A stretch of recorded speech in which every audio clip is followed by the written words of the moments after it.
The committee will come to order.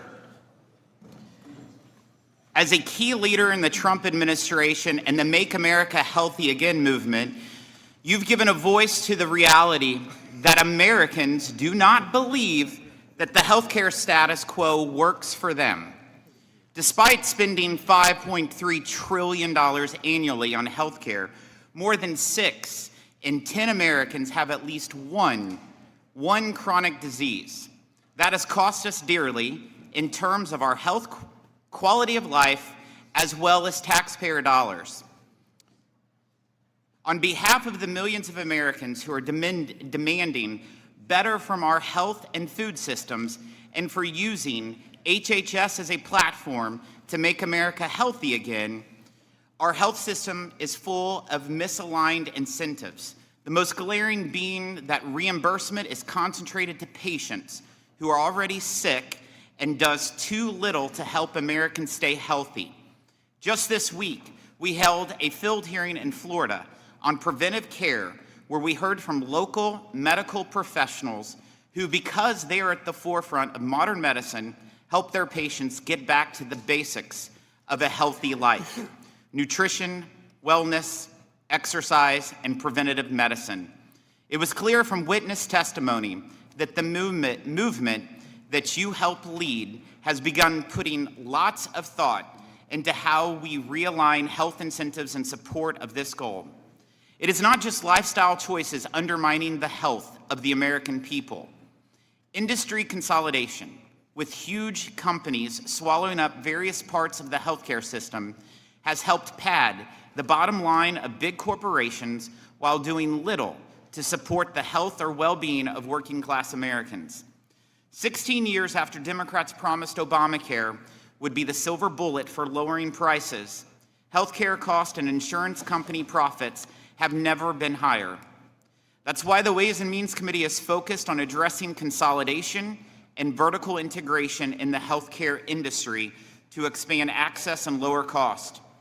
Earlier this year, we questioned the CEOs of major health insurance empires about how it could be that they are focused on lowering costs for patients and not expanding revenue for themselves when each insurer owns pharmacies, medical providers, and PBM middlemen.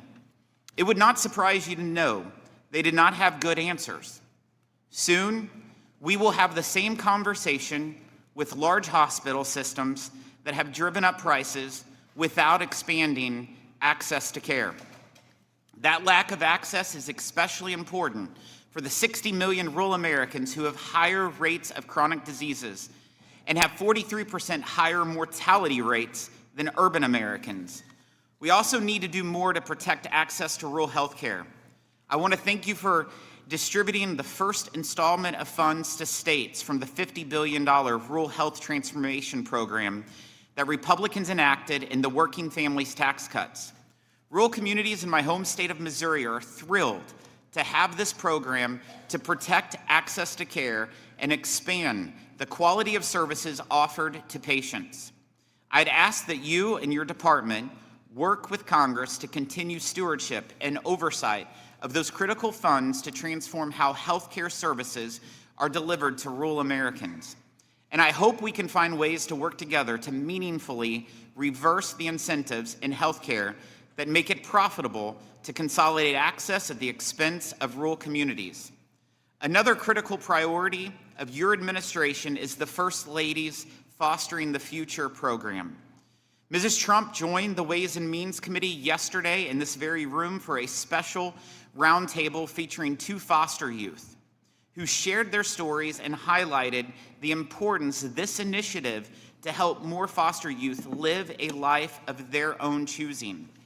Members of this committee have introduced bipartisan legislation that complements the First Lady's initiative and represents the most significant reforms to the Chafee Foster Youth Program since 1999.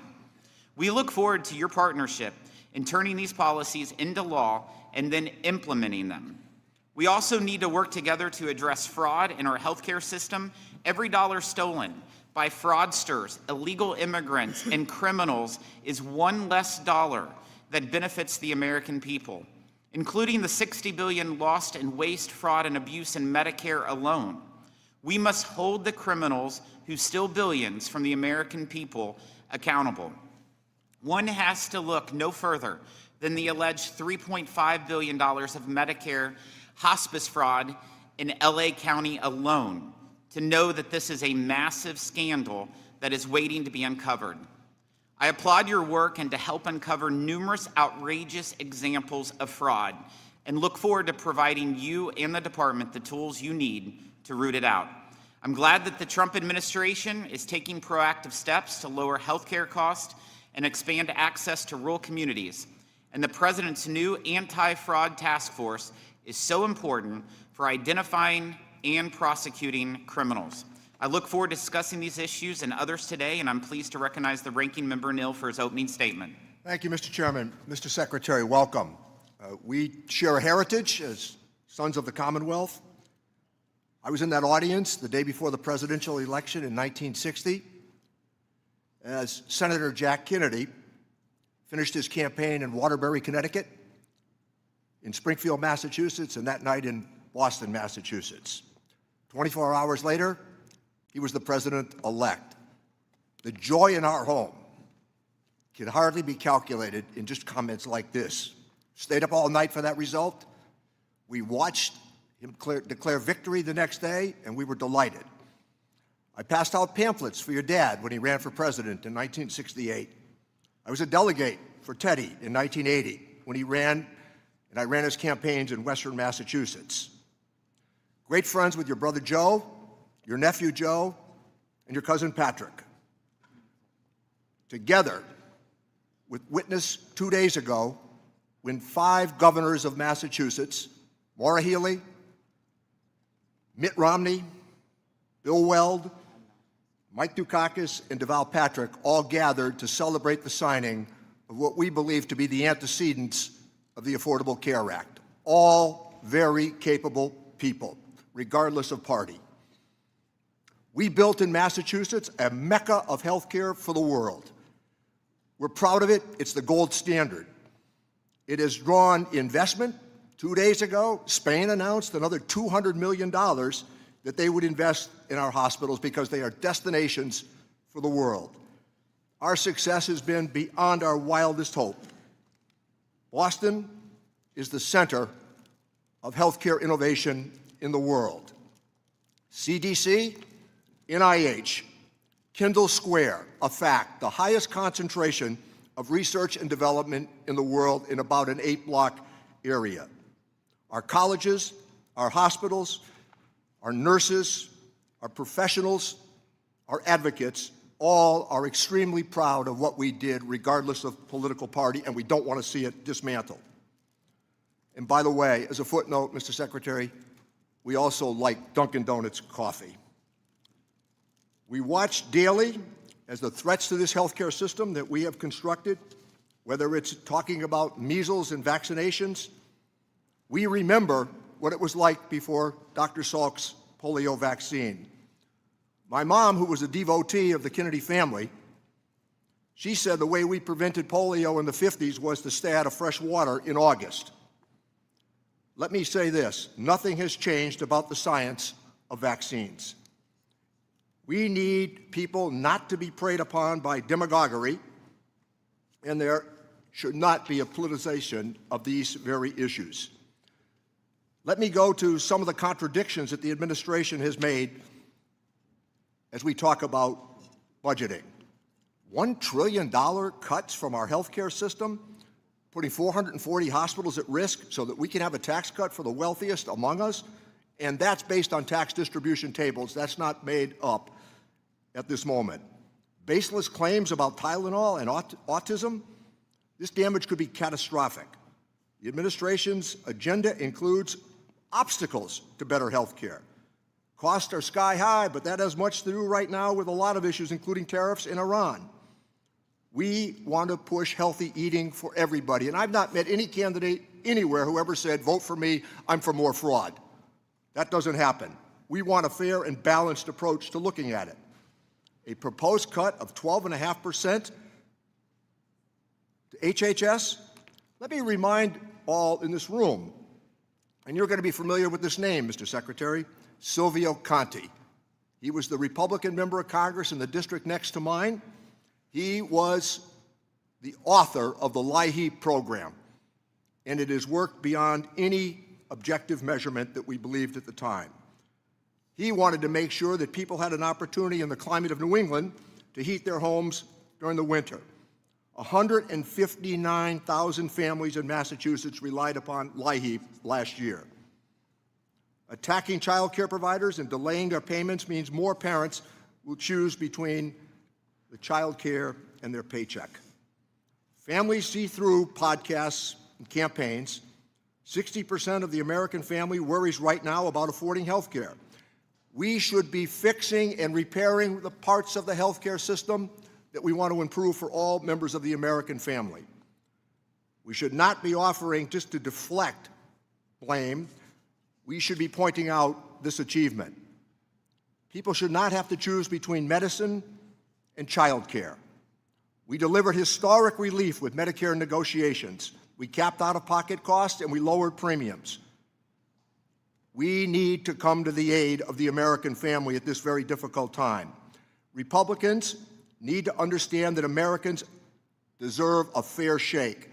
I'm going to close on the note that I opened with, and Mr. Secretary, I think you're well aware of it. What we built in Massachusetts over these years since Senator Kennedy became president, it was done with Republicans and Democrats, but together we're immensely proud of what it was that we achieved, and we don't want to see it dismantled. Thank you, Mr. Chairman. Thank you, Ranking Member Nill. Today's sole witness is the Secretary of Health and Human Services, Robert F. Kennedy, Jr. The committee has received your written testimony, and it will be made part of the formal hearing record. Secretary Kennedy, you have 5 minutes to deliver your remarks, and you may begin when you're ready.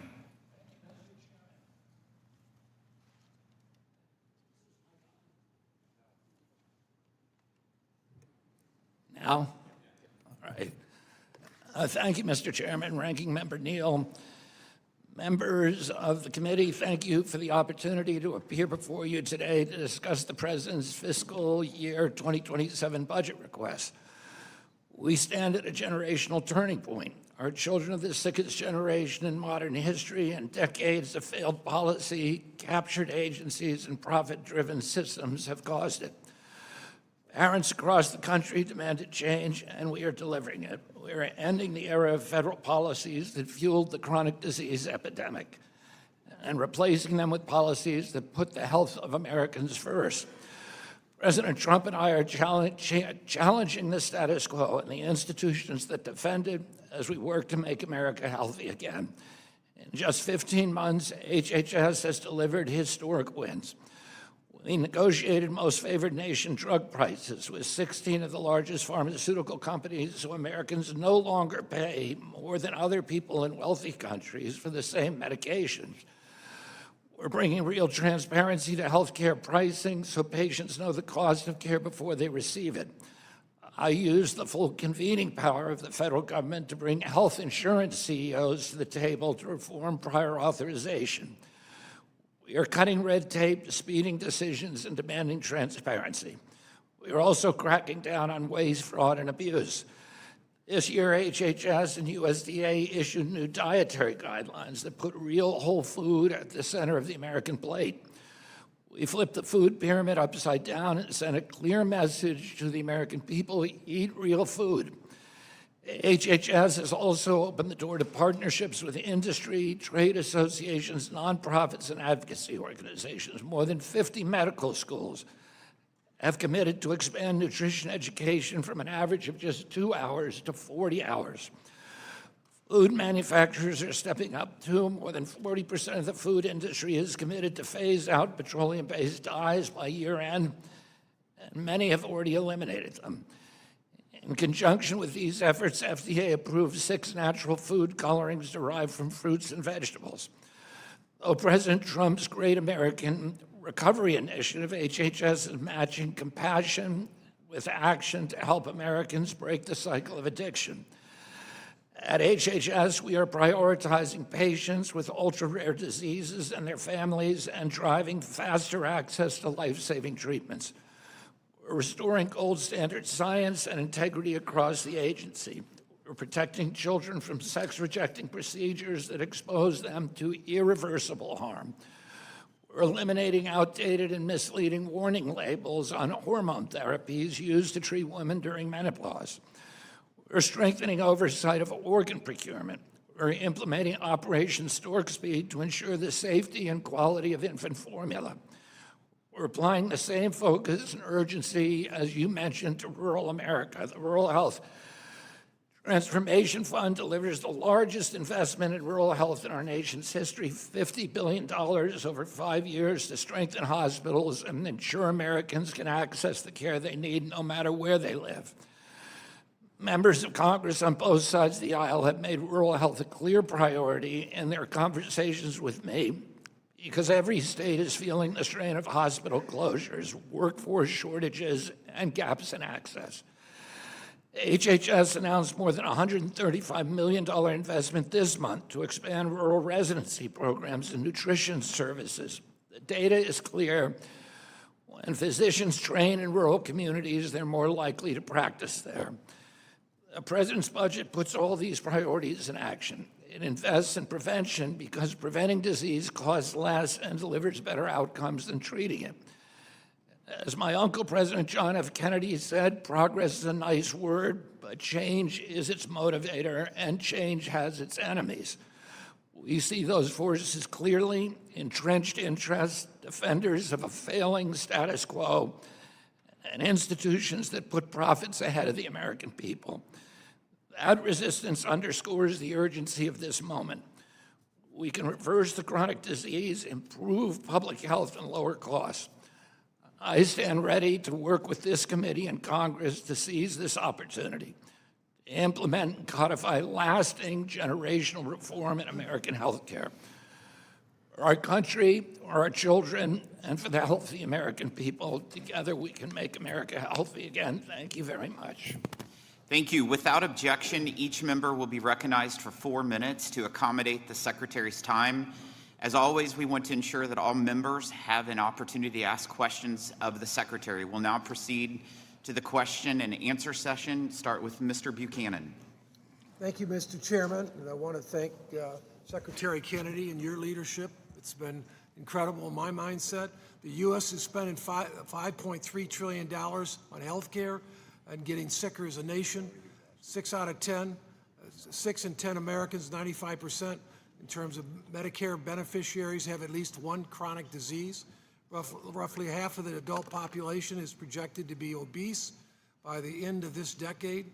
I believe this problem stems from unhealthy and ultra-processed foods, and I applaud HHS and its continued support and leadership on this issue.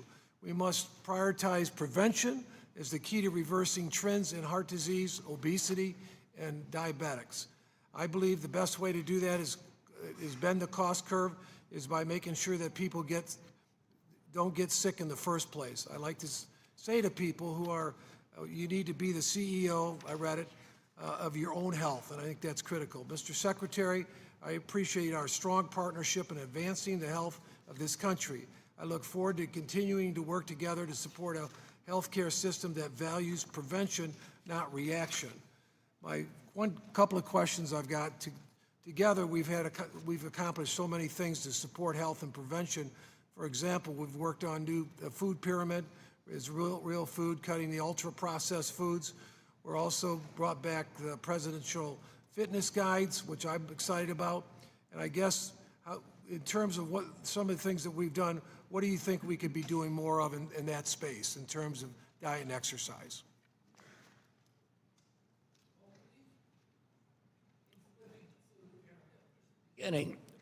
Flipping the food pyramid and issuing new dietary guidelines was the beginning. When I came into office, I was handed the dietary guidelines that have been developed by the Biden administration.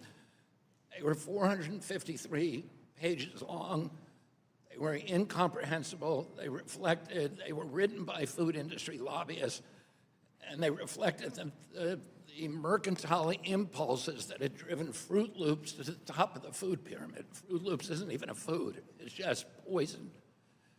And we brought together the best nutritionists in this country from the best universities all over this country, a dozen of them, who worked 11 months to reform the dietary guidelines and offer for the first time not dogma-based guidelines, but science-based guidelines. Every recommendation is cited and sourced in multiple peer-reviewed publications.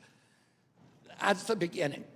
The next part, we have to drive those changes into dietary culture in our country. We are aggressively using the food subsidies program with Brooke Rollins, my partner in this. Let me mention, I've got another question, 1 minute left, but I'm deeply passionate about promoting access to screening as a way to prevent diseases. Through my personal experience with Alzheimer's and lung cancer, I've become a strong believer in the power of detection and prevention, and I'd like to get just your thoughts and ideas on that in terms of screening, like lung screening for cancer and stuff like that. Screening for prevention is absolutely critical. We are reforming now the USPSTF, which is the committee that decides on new procedures and interventions that need to get CMS compensation. And that committee has been lackadaisical and negligent for 20 years. We're now bringing new members on who have a clear mission. We're going to have much more frequent meetings. We're going to have, for the first time, transparency. We're making huge investments at NIH and elsewhere in doing the kind of science that we need to do better screening for Alzheimer's. Thank you, and I yield back. Thank you, Mr. Neal. Thank you, Chairman. Mr. Secretary, fighting fraud is bipartisan here. As I noted earlier in my remarks, that nobody ever campaigned with a bumper sticker that said, vote for me, I'm for more fraud.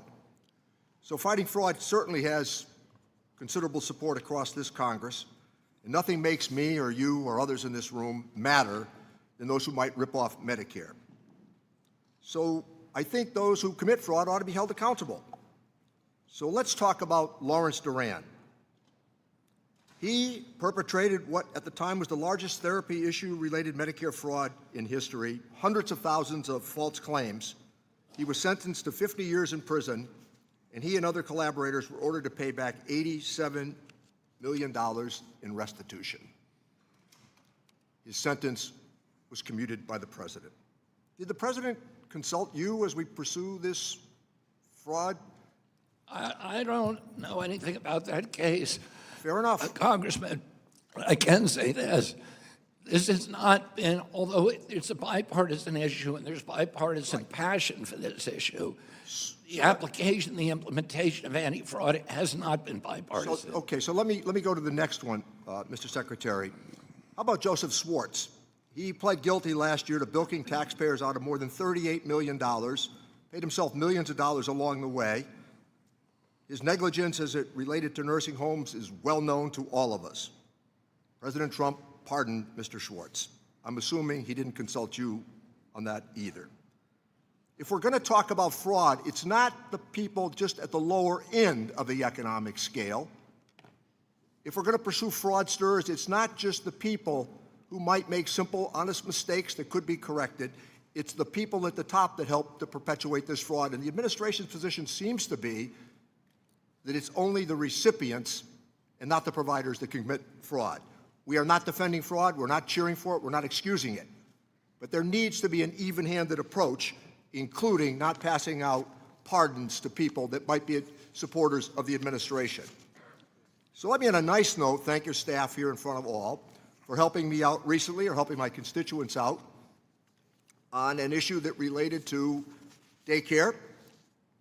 Your staff came to the aid of a Head Start provider in my district and really helped out 100 families.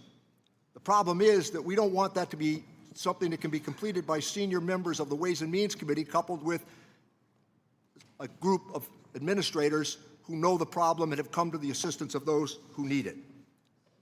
But it shouldn't be that way. It needs to be more universal, and the cuts that are being proposed to these initiatives are not helpful to the American family. I look at these decisions, and if we're going to pursue fraud, Mr. Secretary, it has to be across the board. And we want an even-handed approach to these fraud investigations, including those whose schemes have cost the American taxpayers hundreds of millions of dollars. I yield back my time. Mr. Smith. Thank you, Mr. Chairman. Thank you, Secretary, for being here this morning and entertaining our questions. I represent one of the largest land area districts in the country, and most of my constituents live in rural and even remote areas. Agriculture is the engine of our economy in my district, and we're proud of our role in feeding not just America, but the world. Now, before I get to my questions, I would like to stress the importance of modern agriculture practices in producing a healthy, affordable, and sustainable food supply. The agriculture industry depends on our standards and regulations being science-driven and risk-based. I do want to say that threatening the availability of technologies could inadvertently lower yields and actually increase the price of food at a time when many Americans are already struggling to make ends meet. So I encourage you to continue to bring farmers and ranchers to the table as you consider matters relating to agriculture.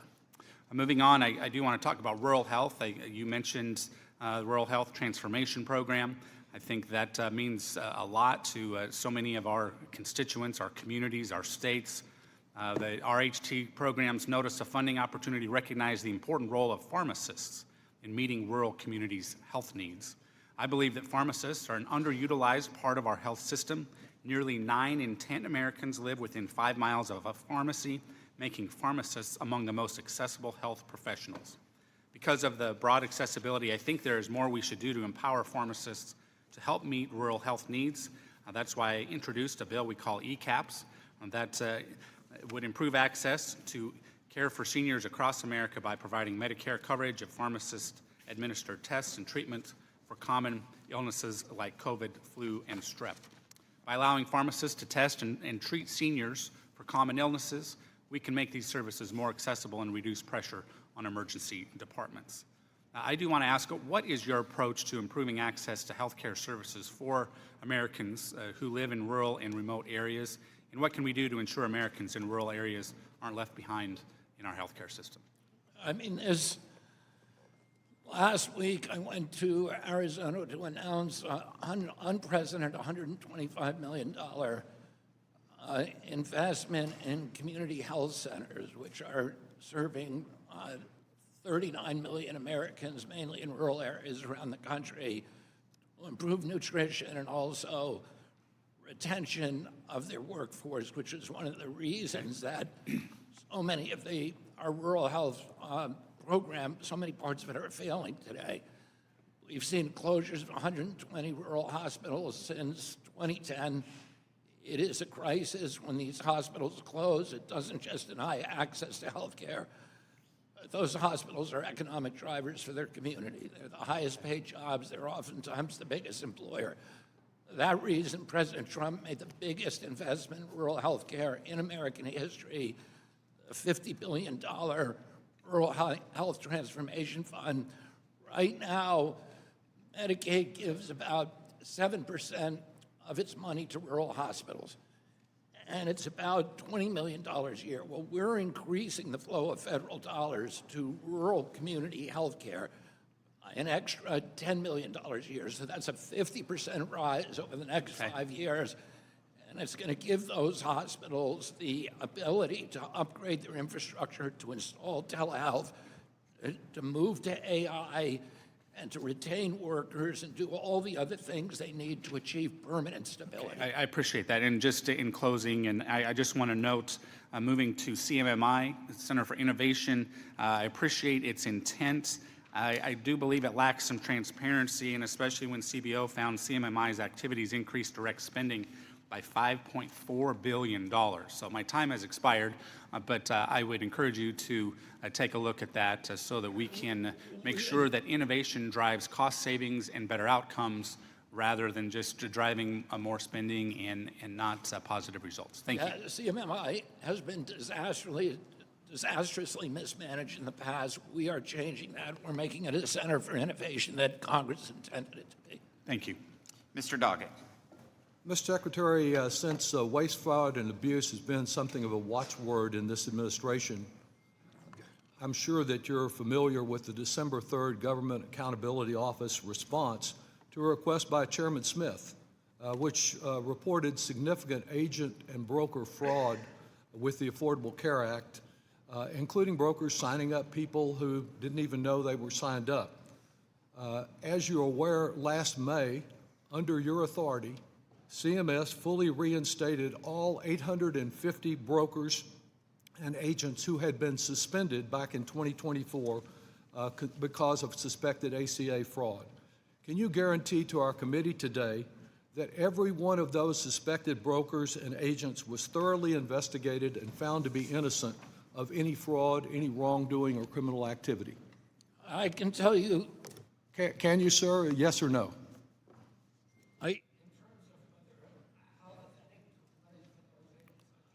You can't answer that. That is very troubling, I must say. 850 people accused of fraud, suddenly reinstated all at once.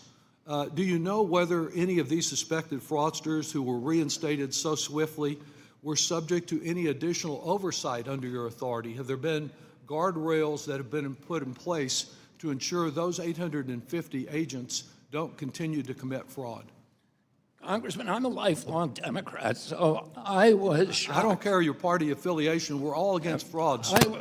I was shocked when I came into this agency. Were you shocked to see that 850 people who were suspended for fraud had been reinstated all at once? I was shocked to learn that President Biden had directed my agency to stop all program integrity activities and focus on enrollment. Taking back my time, sir. And that's what caused the problem that you're talking about. President Biden's administration was the one that suspended 850 suspected fraudsters. Your administration was the one that let them all go back to work. Have any of them President Biden fired everybody in my agency except for 6 people who were involved in program integrity. In fact, The entire under department your was leadership, eliminated. you have suspended the very people at CMS who are responsible for overseeing any fraud in the program. But We've let me ask done you, more to with combat regard- fraud than I any understand. administration If you want to in history. filibuster, go to the Senate, but would you please try to answer my question, sir? Have there been any new complaints against these 850 brokers? As I said, I'm happy to talk to get my staff to I'm not contact asking your if staff. you're happy to talk. I just want to know the answer to my question. Have there been any new complaints of fraud against these people? I don't know why those people were reinstated. For as far as I'm concerned, it may be because of a lawsuit. I have to check on that. Well, I wish I you can would. guarantee you there is Thank you, no sir. administration in Reclaiming my history. time, sir, as it runs out, it is very troubling that the only fraud that Chairman Smith referred to as a smoking gun to deny affordable health care credits, put the blame on the mother that was trying to protect a sick child, that nothing was done about that, and the Secretary still doesn't know much of anything about it. As far as fraud, Paul Wazak is one who had $10 million of wages that he kept, some of to buy a $2 million yacht. His mother contributed to the Trump campaign, and he no longer has to pay $4.4 million or stay in prison. Mr. Secretary, I want to know what role you play in the soft-on-crime approach to healthcare fraudsters. Have you recommended that any of these healthcare fraudsters should get pardons or commutations, or did the campaign contributions speak for themselves? I don't think there's anybody in this country. I don't think there's anybody in this country who believes that this administration is soft on fraud. We're the first administration Just the in history. fraudsters We're who going have after the money fraud in the every cottage state. industry to get themselves pardoned and not even have to restitute what they've taken from those they've defrauded. It's really a disgrace. It's I'm just surprised not- you would defend it. It's not a credible story. It's a fact, sir. It's not a story. It's a fact. Mr. Kelly, More fraudsters pardoned than time any has president in expired. American history. your time has expired, Thank Mr. you. Doggett. Mr. Kelly. Thank you, Chairman. Mr. Secretary, thanks for being with us today. And as usual, the meetings will continue till our morale improves. I did want to just talk about one thing real quickly. I'm really wishing you success in the rollouts of the bridge and balance models, expanding seniors' access to weight loss drugs. And as Mr. Buchanan talked about this is really critical. But at this point in today's hearing, I'm going to turn my time over to Mr. Schweikert from Arizona. I think he has would take more than 4 minutes for him to go through all the things he wants to ask you. But again, thank you for walking out of where you were into this. I appreciate what you're doing, and your family has always been a hallmark of American service. So thank you so much, Mr. Secretary. Mr. Schweikert. Thank you, Mr. Kelly. And I appreciate him doing this. And well, let's actually do some waste and fraud where we have real money. I actually want to talk about what's often referred to as CPAP, the CDPAP, New York Health. Let's actually use New York because that's actually what us and oversight have been looking at. Something is wrong when the biggest job creator in New York City over the last few years turns out to be a home visitation program that you all manage. We have some data here that basically says for every 1,000 residents 65 and up in New York State, the whole state, 171 are receiving these stipends, these payments. In New York, if New York itself was actually at the Medicaid population average, it would save $43 billion a year. When we start to actually examine and dive into the numbers, the disproportionate, yes, we have frauds here, frauds there, but we have entire states that seem to be helping this fraud along. What do I do to help a program like this that substantially expanded during COVID, that we now have not only New York, but a handful of other states that seem to be using it as a jobs program and not a health program? Senator, that is a huge problem. New York State pays on average 80% more per capita on Medicaid than any other state. 80% over the average. And part of the reason for that, as you point out, are these waiver programs that the states, many of the states have now applied for and received. In the old days, Medicaid paid for medical procedures. So if you got a hernia operation, we could figure that out at CMS. We could see you had a scar. It was done by a licensed doctor, by a licensed nurse, and we could track to make sure it actually happened. The waivers allow people, family members, who are taking care of an elderly parent to get paid for balancing the checkbook, for picking up the groceries, for driving somebody to a doctor's appointment. Today, the biggest job in New York, 650,000 people, the biggest employment niche is home care. These are family members who are getting paid to do things that they used to do as family members for free. And this is rife with fraud because we have no way at CMS to determine whether they actually perform that duty or not. We don't know whether you drove your grandmother to a doctor's office. So it's an opportunity for fraud, and states corrupt people, fraudsters are taking that opportunity all over the country. And it's one of the reasons that Medicaid doubled during the Biden administration, because we are paying for fraud now as much as for medicine. Thank you, Mr. Secretary. And we get a round two. I yield back. Mr. Thompson. Thank you, Mr. Chairman, and thank you for your persistence in getting this hearing scheduled. And Mr. Secretary, thank you for finally appearing before our committee. Mr. Secretary, let's start with an easy one. Do you have a medical or public health degree? No. No? No. Yet you're overruling doctors, scientists, and public health experts across our country. Your dangerous conspiracy theories are undermining safe and effective vaccines. Mr. Secretary, I want to echo my friend, the ranking member's comments about polio. I remember as a kid, kids older than me in school with me who got polio. They lived with the lasting impacts of that infection for the rest of their lives. I was fortunate to get the polio vaccine, and I was fortunate to never get polio because of that vaccine. And because we're about the same age, I'm sure you have similar experiences. But now you undermine vaccines and are helping make diseases deadly again. Mr. Chairman, I ask unanimous consent to submit for the record this article from the Sacramento Bee about the rising measles cases in California. Without objection. Thank you. In 2000, measles were declared eliminated in the United States. And I've got a graph behind me that shows that. Under 4 years of President Biden, there were 514 measles cases in the U.S. Under just 1 year of President Trump, there are nearly 2,300 cases.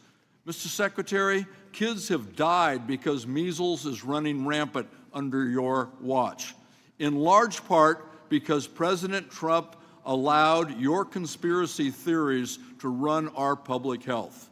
Americans need serious leadership grounded in evidence and science.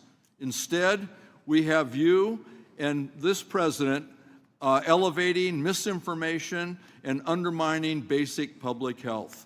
HHS should be led by professionals who respect science and data, listen to doctors, and put patients first, not by rhetoric, not by conspiracy, and not by ignoring established medical facts. So today, Mr. Secretary, this is not just about policy differences. It's about whether this department is going to protect the health of the American people or put them at greater risk. Right now, it looks like the latter. Let's not sugarcoat this. Americans are paying more for health care, not less. Families are being squeezed at every turn, and instead of relief, they're being handed policies that will make things much worse. You and this administration promised to lower costs. Instead, costs are rising. And you and this administration ripped health care away from millions of people. H.R. 1, the big, ugly, big, beautiful bill, whatever it's being called these days, cut $1 trillion from Medicaid. That means fewer doctor visits, delayed care, and more people showing up in already overcrowded emergency rooms. Let's be honest where this leads. People will get sicker, preventable conditions will go untreated, and people will die. Mr. Secretary, you shouldn't be in this office. I yield back the balance of my time. Mr. Schweikert. Mr. Secretary, you are actually the first person I've had in my 16 years who's actually willing to have conversations with me on how to have the revolution of lowering the costs of health care and help our brothers and sisters be healthy. But I want to go to one that makes the lobbyist community pucker up because every other lobbyist seems to be working on this. These are just some of the MedPAC reports. You pay for them. They basically say Medicare Advantage, Medicare Part C, has a misalignment on the math. We need to come to a final conclusion. Are these accurate? Or the stories I get from the lobbyists accurate? Are the insurance companies accurate? Because the latest report says Medicare Advantage comes in at 114% of fee-for-service. In 2005, when we set up Medicare Advantage, which I'm a big supporter of, a capitated model where you make your profit by helping your brothers and sisters be healthier, instead of a model where you make your money by constantly risk scoring them as sicker. And you saw last year's Wall Street Journal series showing how many people had been scored as being sick and they didn't have that disease. They had never been tested for that disease. 114% compared to 95% fee-for-service is about $1.75 trillion over 10 years, making it the single biggest misalignment in the federal government. Can I beg of you, and I know you're going to, Dr. Oz and others, we need to put everyone in a room, maybe our actuaries, maybe my economists from the Joint Economic Committee who've been working on this for 3 years. It's a stunning amount of money. How do we use Medicare Advantage, a managed care model, to have your vision of they make a profit because you helped people be healthier? It may require a multiple year enrollment, so there's a payoff for the investment. 31% of Medicare spending is diabetes. What can I do to work with you? What can I do to move CMS and HHS to a vision here of health care for seniors? Thank you, Congressman. I'd love to have those discussions with you. I'll say the fraud, a part of it is perverse incentives, as you pointed out, and part of it is fraud. Medicare Advantage was created to end perverse incentives to give us value-based care, as opposed to traditional Medicare. And in some ways, it's doing that. In every metric that we look at, people who have Medicare Advantage are better off. They're healthier, they're getting treated better, they're more compliant. And people who are getting cost or fee-for-cost programs. One of the other problems is that one of the major problems is upcoding. And it's just rampant fraud throughout the system, as you point out, and we are fixing that now for the first time. And I can tell you that we're already seeing some change in the discrepancy. This year, we raised the premiums for, or we're proposing to raise the premiums for Medicare Advantage by 2%, whereas Medicaid and Medicare are going up by 5%. Mr. Secretary, I want to propose a more radical solution of alignment of incentives. Get rid of the risk scoring. I would get rid of the star rating and do those scoring at the beginning, and then design a system where as you help the enrollee get healthier, they benefit. We're almost out of time. I want to thank you and the agency for also starting the things of wearables, the thing you wear in your wrist, the thing you wear, and the ability to allow Americans to sort of have their own medical lab attached to them. Now we have to figure out how to allow it to prescribe. And with that, I yield back to Mr. Chairman. Mr. Larson. Well, thank you, Mr. Chairman, and Mr. Secretary, welcome to the Ways and Means Committee. I want to first associate myself with the remarks of Leader Neal, especially as it relates to the great legacy of your family.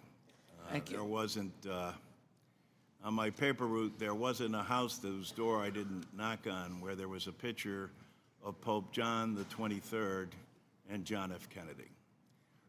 That's how deep and incredible influence that the President of the United States, the first Catholic elected, had on generations of people, and still every bit as much relevant today as he was in the 1960s. Your family and its legacy of public service deserves always to be acknowledged for the enormous sacrifice and their willingness to serve, and to serve in the public interest. Well, Mr. Neal also pointed out, as my other colleagues, I think you can understand and appreciate the incredible frustration. President Kennedy said that science is the quiet power. And whether it comes to sending a man to the moon or vaccinations, President Kennedy was out front in terms of his belief in government and his belief in making sure that vaccines were provided for the health and well-being of the American people, and the children were all sworn to serve and protect. I would like, Mr. Chairman, if you would, to submit for the record the Connecticut Department of Public Health testimony on the establishment of vaccine standards. Without objection. Thank you, Mr. Chairman. I would also, Mr. Chairman, like to submit for the record a stark divide. Americans more confident in career scientists at the U.S. health agencies than leaders. Without objection. And I guess that's what it all comes down to. When we look at the vaccination process, and I think everybody's entitled to their opinions and views, but we're not entitled to our own facts. And the facts, I think, speak clearly on this. When I confront doctors in my community, they say they're spending more time counseling people about taking their vaccination shots. We know what we were able to do. Just 4 years ago, the state of Connecticut braced for what they thought might be an outbreak of measles because a case was reported. But as it turns out, that was the only case. And it was attributed to the fact that people were vaccinated, and that's what prevented that. And as Mr. Neal and others have mentioned, whether it's polio, whether it's measles, whatever the case may be, I think you can appreciate how deeply concerned people are about this and how the contrast between what your uncle and the President of the United States said in his beliefs and yours with respect to vaccinations. And with that, I see my time has run out. I'll yield back my time. Thank you. Mr. LaHood. Thank you, Mr. Chairman. Mr. Secretary, welcome. I want to get your opinion on the FDA. There's been broad reporting in the press on concerns that and mismanagement and bungled drug reviews at the FDA have chilled investments in life-saving innovative cures, and that China is rapidly becoming the recipient of those investment dollars. I also serve on the Select Committee on China. And as we look at how do we win the strategic competition when it comes to investment and innovation, it's very important that we have a vibrant, efficient FDA. And I understand that you aren't involved in those drug review decisions, and I intend to take that up with Dr. Markey. But it seems like a squandered opportunity to maintain America's position as the premier destination for investment in medicine and modern technology. Can you comment on that, Secretary? What I would comment is I acknowledge that Congress is eating our lunch, and that happened during the Biden administration. We are redressing that. We have broken every record for drug approvals. We approved 67 drugs. This year, new drugs. We approved, which is a record. We approved 39 new devices, which is a record. We approved 91 new generic drugs, which is a record. We are 100% online to make all of our PDUFA deadlines, which does not usually happen. We have dramatically shortened the period from approval, from conception to commerce. We just approved 2 new drugs, 2 new oncology drugs in record time, one in 45 days. The closest before that was 310 days. The other in 55 days. These are 2 drugs that are so effective that they can bring people out of hospice. We've moved to 2-to-1, from 2-to-1 trials to 1-to-1 trials, where it's appropriate. We're using AI to dramatically shorten the times to approval. We're doing things that no other agency has with greater competence, greater efficiency than any other agency in history. You hear these stories about a drug that's been refused. You read about them in the Wall Street Journal. This week, they were talking about a melanoma drug. Every panel within FDA, all the career panels, the career scientists who looked at that drug said it was not effective. The drug maker was told to do a 2-arm trial. He did a 1-arm trial. And all the people who were tested also received a chemotherapy drug, so we don't know what the effect was. And Marty made the correct decision to not approve that drug, but everybody goes after him because the industry is so powerful. They own Congress, they own the media, and they can beat up Marty McCary because he's trying to do change over there. Gotcha. I want to switch subjects. I'm also the chair of the Work and Welfare Subcommittee, which has jurisdiction over foster care and the SHAFE programs. Yesterday, we had the First Lady here to talk about Fostering the Future, her initiative when it comes to foster care. Can you comment on the role HHS is playing in implementing the Fostering the Future executive order to help improve outcomes for foster youth? President Trump and the First Lady, who's been extraordinary for us to work with, have said their vision is 1 family for one child. Right now, we have a 2-to-1 ratio. And part of the reason for that is that the Biden administration was excluding an entire class of people because of their religious beliefs.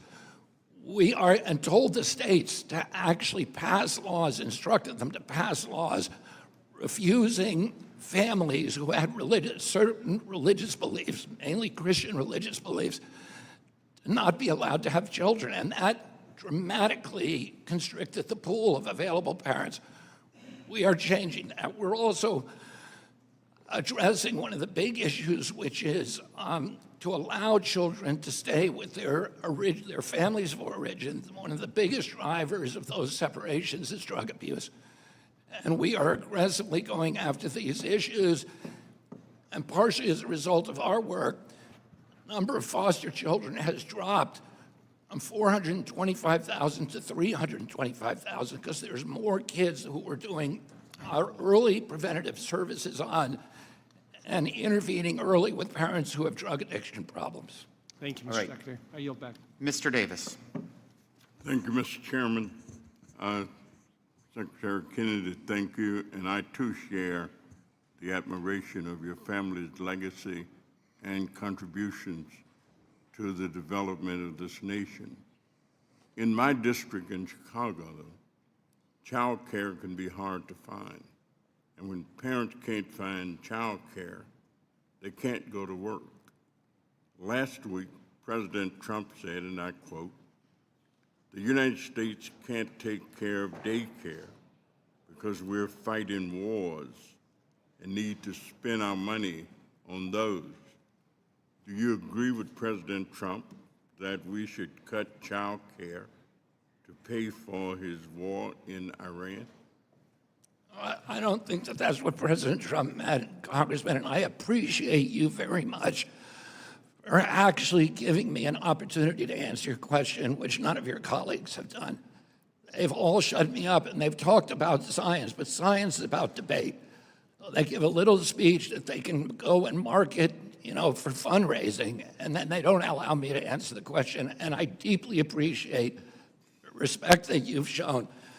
Well, In this thank you. budget, we were told to make a 12% cut across our department because Congress wrote a $39 trillion debt.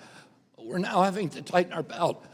The me two move programs on. that I protected, Secretary. and that Roosevelt protected were the Head Start program. Okay. Oh, it is getting no cuts. And I've got incidentally, another- there have been no cuts to Medicaid. Look at got the another CBO. question that I need to ask. Black women are nearly 3 times as likely to die from pregnancy-related causes as white women. Yet the Trump administration is undermining black maternal health from all sides. The GOP slashed over $1 trillion from Medicaid, which pays for over 40% of births in the United States. President Trump just proposed cutting maternal and child health programs by over $800 million. DOGE canceled funds for several research projects that could save countless black mothers, like the Morehouse School of Medicine research on improving the health of black pregnant and postpartum women. How can we lower black maternal health experiences if we're cutting funds for these critical programs?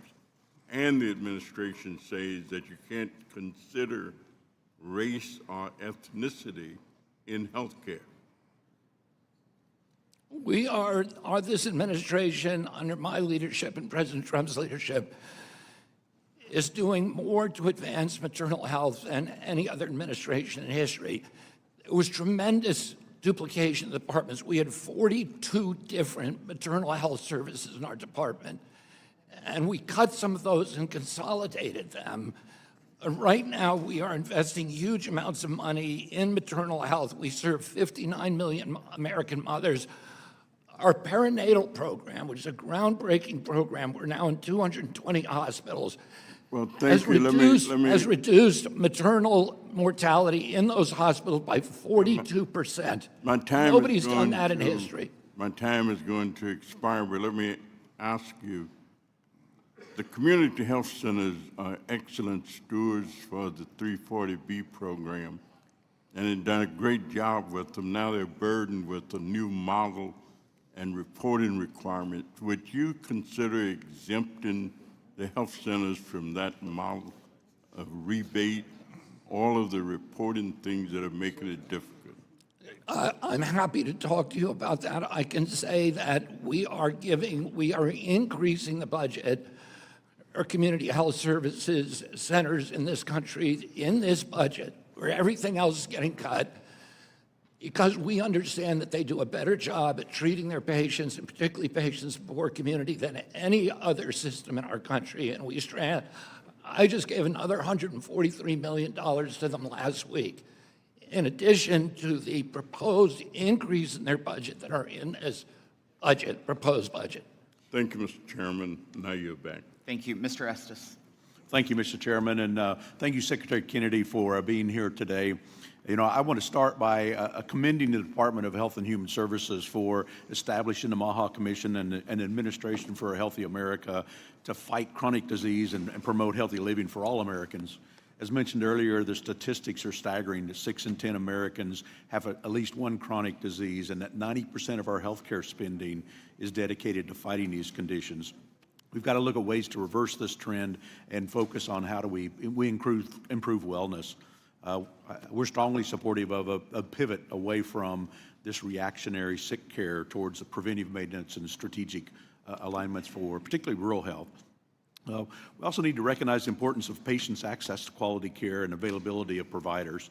A bold vision for a healthy America doesn't work if we can't succeed to support our rural communities with the essential medical workforce and emergency transportation required. In my district in South Central Kansas, institutions like the Kansas College of Osteopathic Medicine and the future Wichita Biomedical Campus are working hard to generate the next generation of doctors that will be supportive for us. You know, Mr. Secretary, air ambulances are an essential lifeline in rural America. And when emergency happens, sometimes those helicopters are often the only way a patient gets to a medical treatment in time. Many of our bases are at risk of closing because of the Medicare reimbursement rates haven't been meaningfully updated for a couple of decades. And part of that's because the federal government hasn't been doing its job. 5 years ago, the No Surprises Act was required the Department of HHS and Department of Transportation to collect those cost and operational data.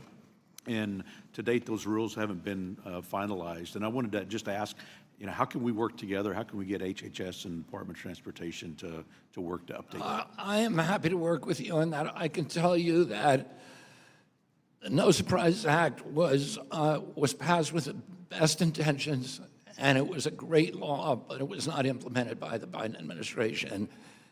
And those proposed regulations on the No Surprises Act were left to languish. We are now in the final process of finalizing them.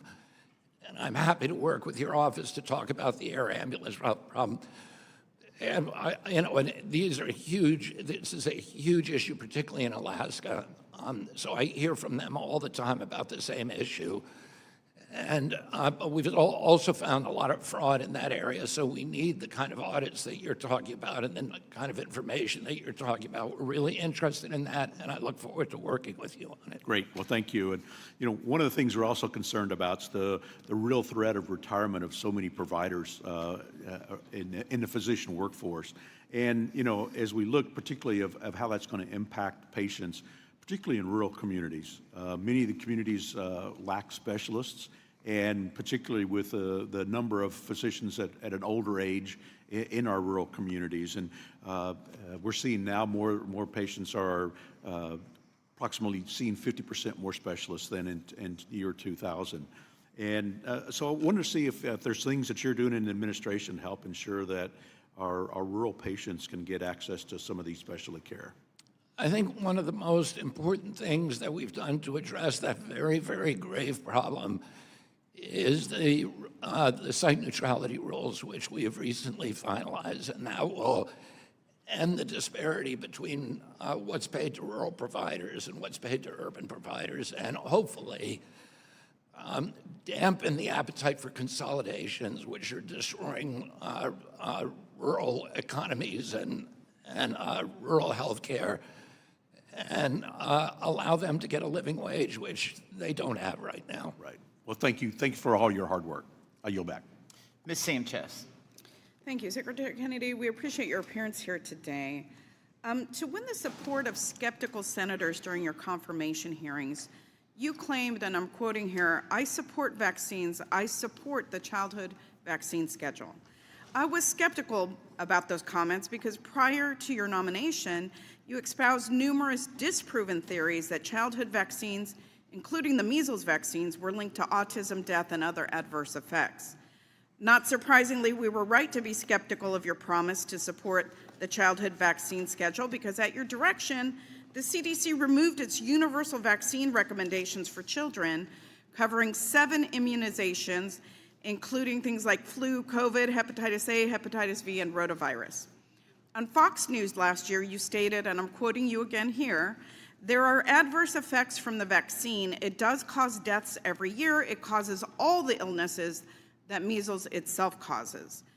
A deadly measles outbreak in Texas killed an unvaccinated 6-year-old, the first such death in a decade.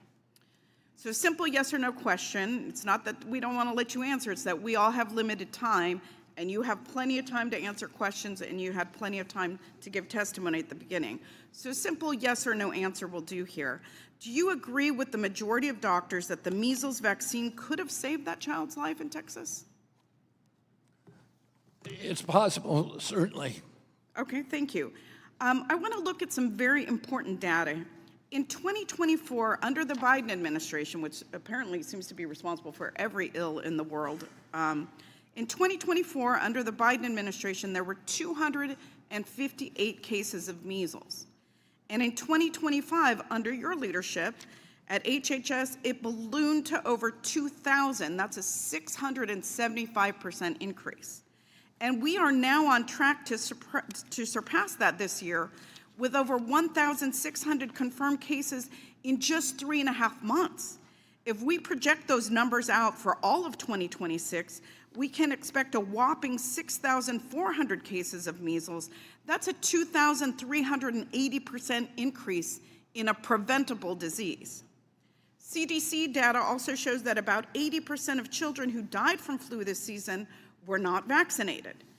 The anti-vaccine rhetoric you ran on and the anti-vaccine actions you have taken over the last year clearly correlates with the dramatic increases, again, in preventable diseases. As a mother, this horrifies me. Stopping the spread of communicable diseases is one of HHS's primary responsibilities, and a strong public health messaging campaign on the importance of vaccines could have stopped this surge of measles cases as it had in past outbreaks. But I was appalled to learn that the CDC suspended public health messaging on vaccines last February. It ended a successful flu vaccine campaign as well. My question is, did President Trump approve your decision to end CDC's pro-vaccine public messaging campaign?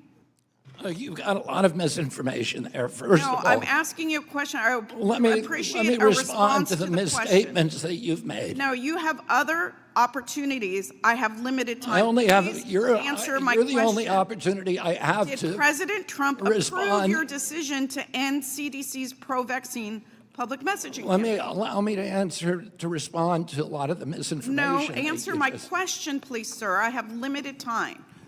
There's a global measles epidemic. We've done better in preventing There's it than no, any country there in is the world. no country that has seen a bigger percentage increase. That's not than true. this. Mexico has 3 times our measles, and they have 1/8 of our Did President Trump approve population. your decision to end the CDC's pro-vaccine public messaging Canada campaign? has double Was the that a measles, and decision they that have was made 1/3 by of Trump? 1/8 of our Did population. he approve that?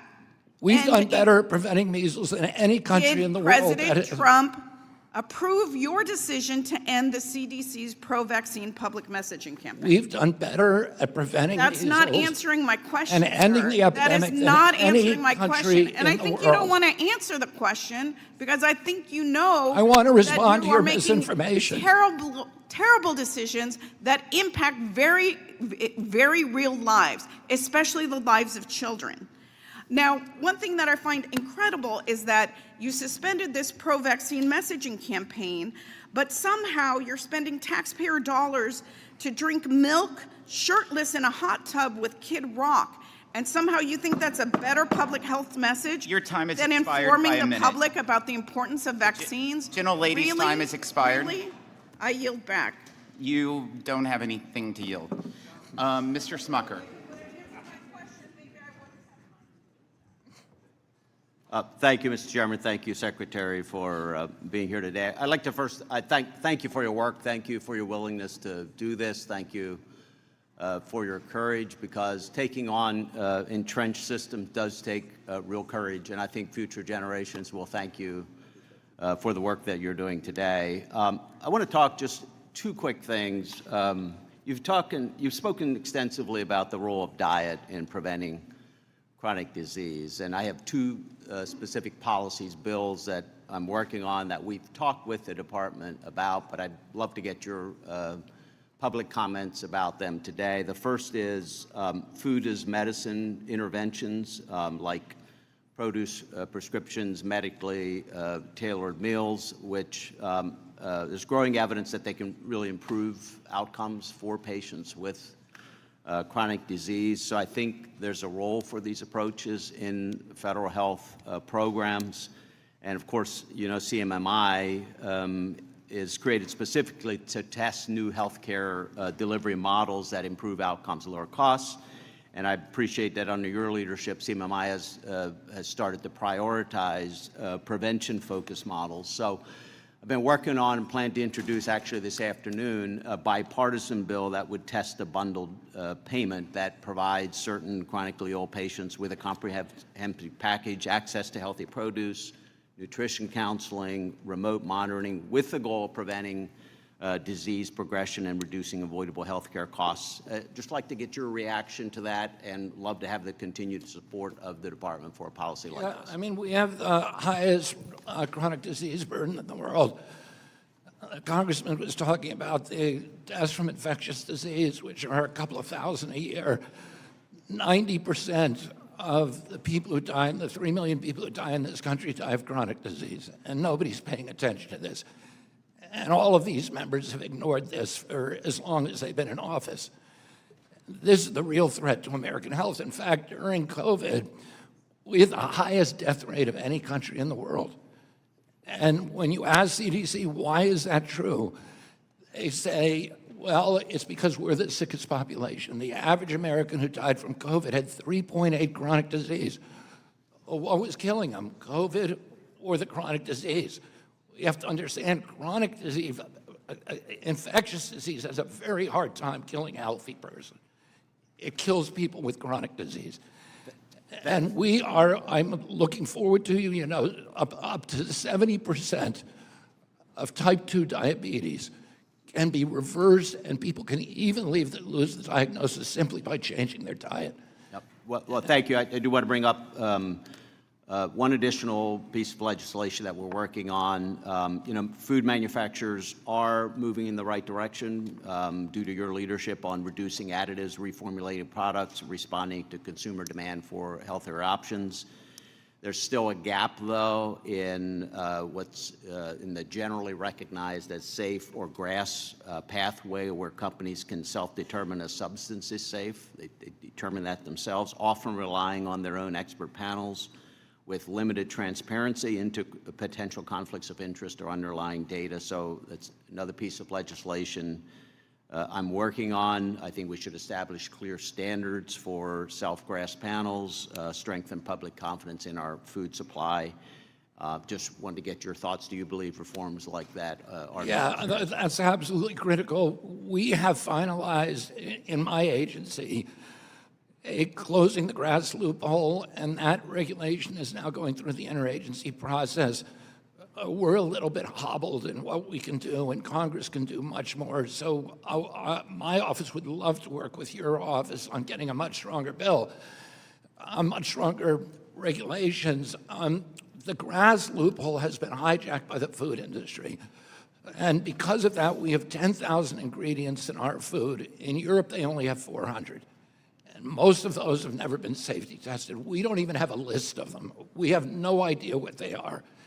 It essentially allows the industry to put in any chemical they want, any chemical they devise in lab into our food without even the slightest regulations. And that needs to be changed if we're going to make America healthy again. I appreciate your help and your leadership, Congressman. Thank you. Look forward to working with you on that. Ms. Sewell.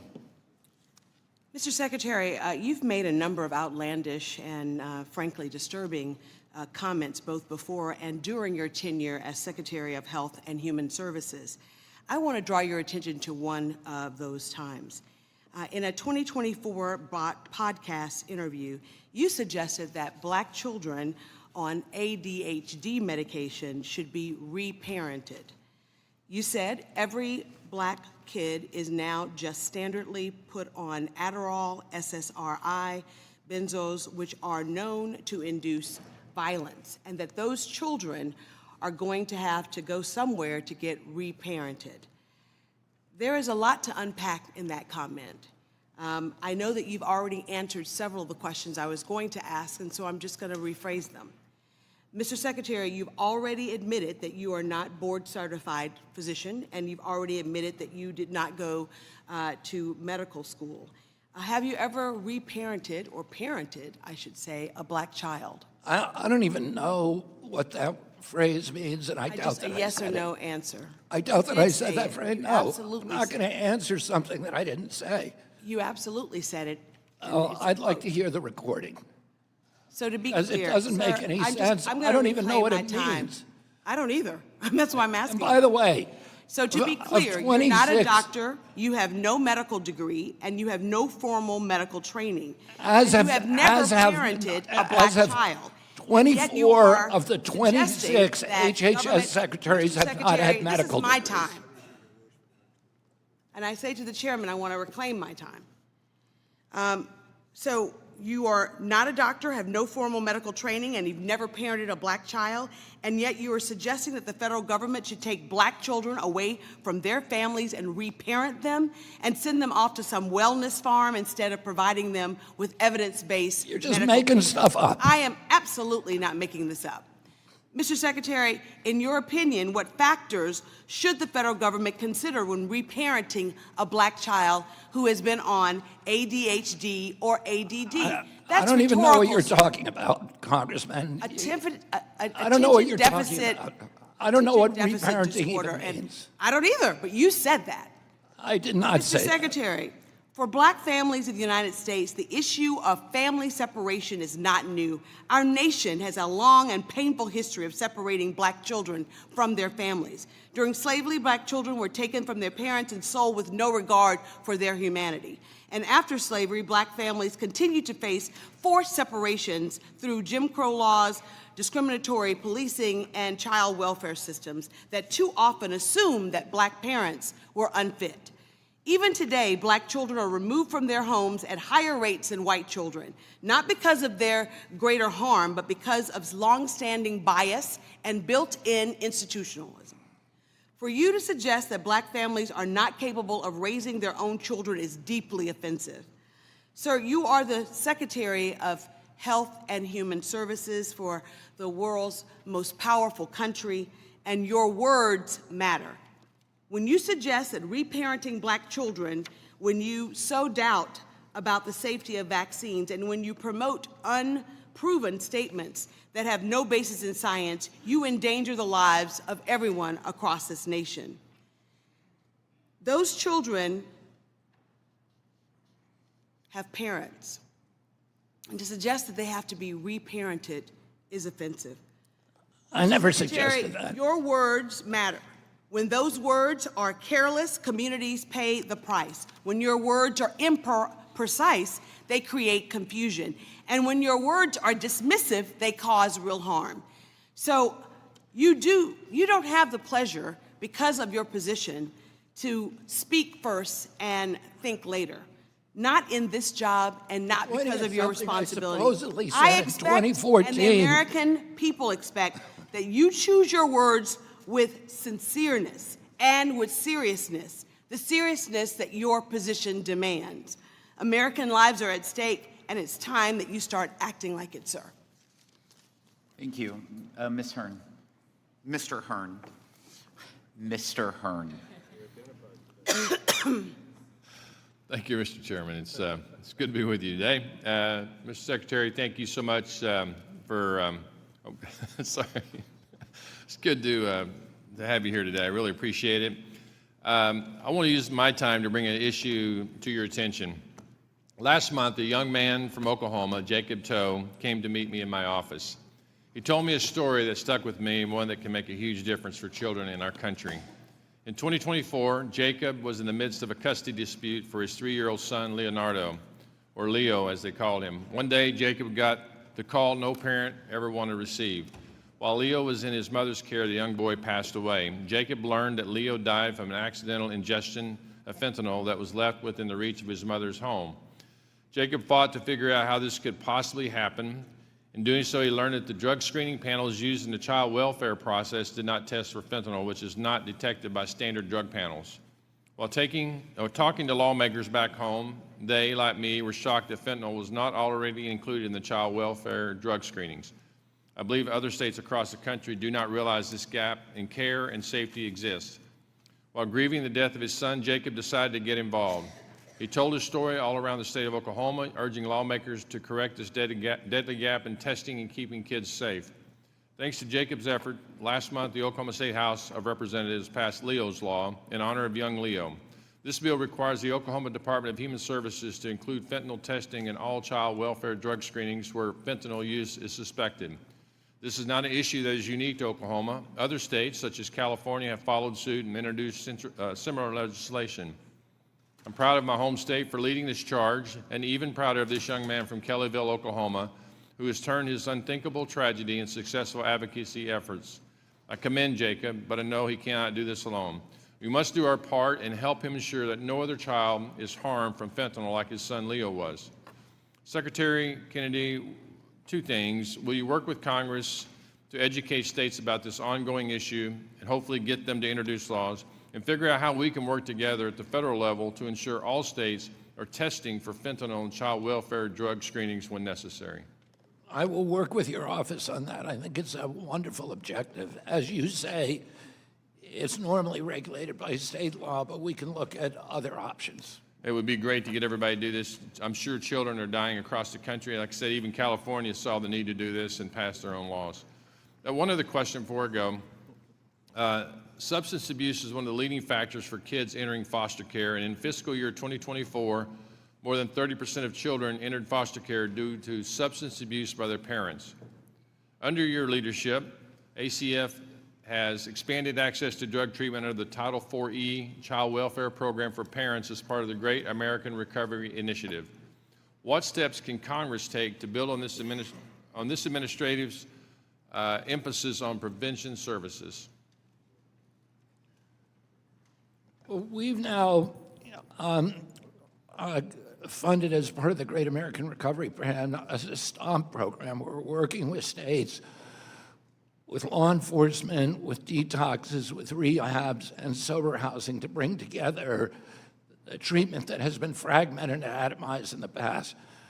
We also, one of the primary problems with drug treatment is it has the same reverse incentives as we see in the main, in the physical health medical system, which is that people get paid more by keeping the addict addicted.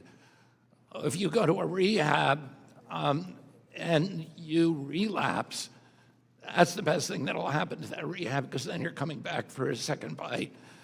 And we're now working on implementing a model, and I actually visited a place in Arizona called Camelback this week that guarantees where the rehab, after you go there for 30 days or 60 days, will guarantee if you relapse within the next 12 months, you come back for free. And that gives the rehab the incentive to make sure you're going through IOP, that you're getting drug tested, that you're getting psychiatric care, that you're going to 12-step meetings or whatever they need to do to maximize, because their financial incentives are now aligned with the incentive of getting you healthy. And I think ultimately that's where we need to move toward value-based care rather than essentially what's a fee-for-service model. Right. Thank you, Mr. Secretary. Mr. Chairman, I will not yield back time because I don't have any to yield back, just to point that out. Thank you. Thank you, Mr. Hearn. Ms. Del Bene. Thank you, Mr. Chairman. Mr. Secretary, I'm glad you're appearing before us today. Under your leadership, CMS recently added new layers of red tape that Medicare patients need to navigate to get the care that they're entitled to. Mr. Secretary, I hope you understand the harm that delaying and denying necessary care can have. Do you remember saying this, quote, "Americans shouldn't have to negotiate with their insurer to get the care they need. Pitting patients and their doctors against massive companies was not good for anyone," end quote. Do you remember? I don't remember, but I would align with that. And I'll submit for the record actually a press release from CMS with your quote in that from June 23rd of 2025. Without objection. In this case, I agree. Pitting patients and their doctors against massive companies isn't good for anyone.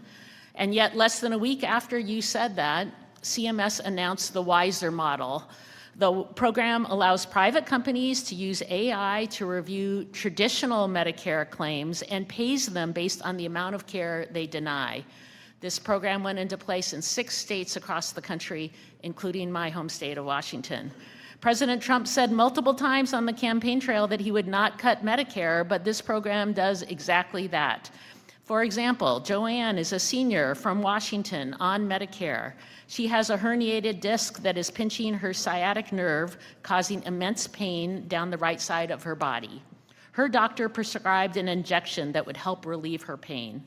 If it had been prescribed last year, she would have received the treatment, no problem. But because of the WISER model that has been implemented, she's been in intense pain for over 6 weeks while she waits for approval. She has been using crutches or a wheelchair for over a month now, which is making her arthritis worse, adding to her chronic pain. Since using crutches, she's fallen multiple times, including earlier this week. Instead of simply approving the procedure, Joanne's conditions are getting worse. And Secretary Kennedy, the W in the WISER model stands for wasteful. Do you think that Joanne's treatment, which would allow her to walk and live with less pain that her doctor has prescribed, do you think that's wasteful? Do you want me to actually answer that question? Yeah. I think that that's a terrible outcome. It's one that was not intended by the system, obviously. The problem is there's tremendous ways. In Medicaid, there's only 5% of the cases are given prior authorization.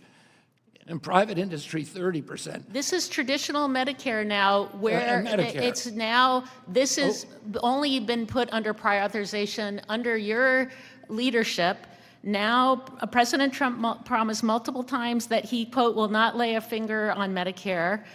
Given President Trump's promise, did you or the president approve this model, which is now delaying and denying care for people in states like the state of Washington? Can I answer the question? Yeah, So people are being denied care across our state I'll right say now. very quickly. And this is an example. 5 years ago, we were paying $250,000 a year for $250 million for skin substitutes. This year, $23 billion. Why? Because there was no prior authorization in the Medicare program. And now someone like Joanne is not getting her care. It's more expensive for us because Joanne is not getting her care. We have story after story. I can also submit for the record stories of all the people who are being delayed and denied care. It is more expensive for us. It is more expensive for them when they are not getting the care they need. Last year, I sent CMS a letter detailing my concerns about the WISER model. I still have not gotten a response. That was last August. Can you publicly commit to responding to that letter and addressing the concerns of this harmful model? Yeah, absolutely we will. And I apologize for not getting back to you sooner. We have an unprecedented number of communications from Congress. Well, we don't have you here very often. We have people in my state who are being denied care, who are being hurt based on this policy, and there's an indifference to the challenges that they are facing, all because of a model put in place for no reason and doing exactly what you said shouldn't happen, which is, As and I I said- quote, pitting patients and their doctors against massive companies. These are private companies doing this prior authorization. Was not good for anyone. Thank you. I As I yield said, back, Mr. Chairman. discovering $23 billion worth of fraud is not for no reason, and that You are hurting patients in our state and other states across the country for no reason, and I appreciate you finally responding to the letter. Thank you. I yield back. Ms. Miller. Thank you, Chairman Smith. Secretary Kennedy, thank you so much for coming in front of our committee today and for your leadership in improving the health and well-being of the American people. I have two things I'd like to discuss. In my home state of West Virginia, we see some of the highest rates of chronic disease in the country. Coupled with our rural nature and limited access to care, many of these patients are especially vulnerable and face significant barriers to managing their conditions. The first chronic disease that I want to speak about is our patient population that I am focusing on, which is people who are living with chronic kidney disease and the end-stage renal disease. I commend the administration's effort to promote affordability and fiscal responsibility in health care. I am concerned, however, that in the case of kidney disease, the current ESRD bundle may inadvertently discourage the development of adoption of new therapies and technologies that could improve outcomes and reduce long-term costs for patients who do rely on life-saving dialysis.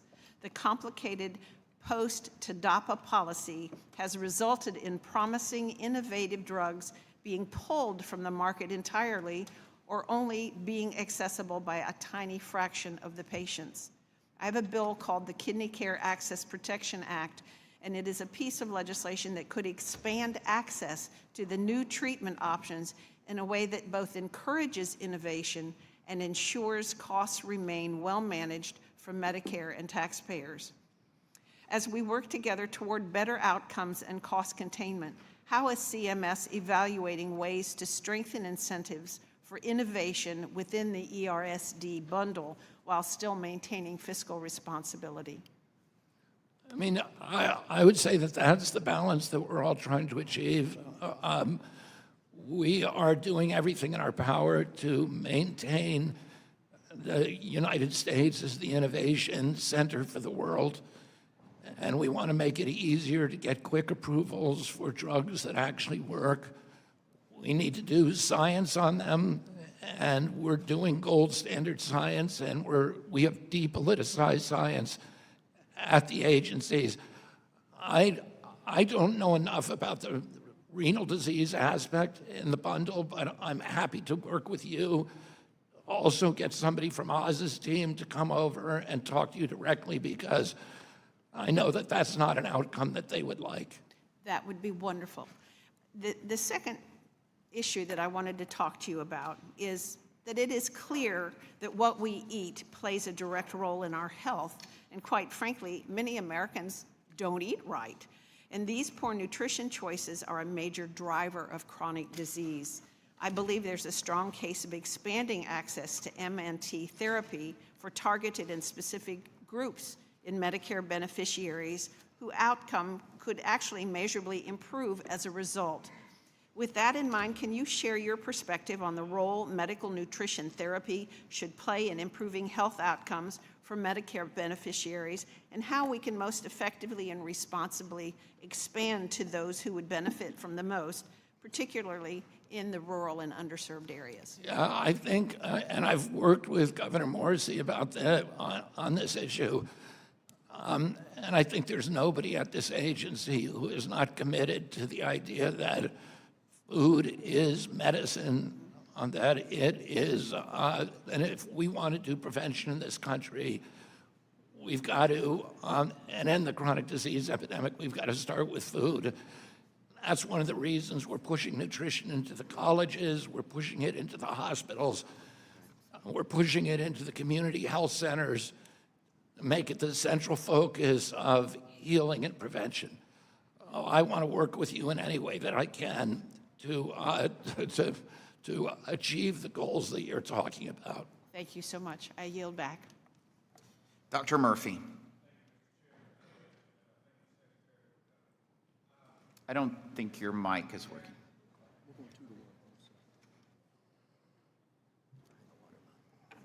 Oh, nope, use this one.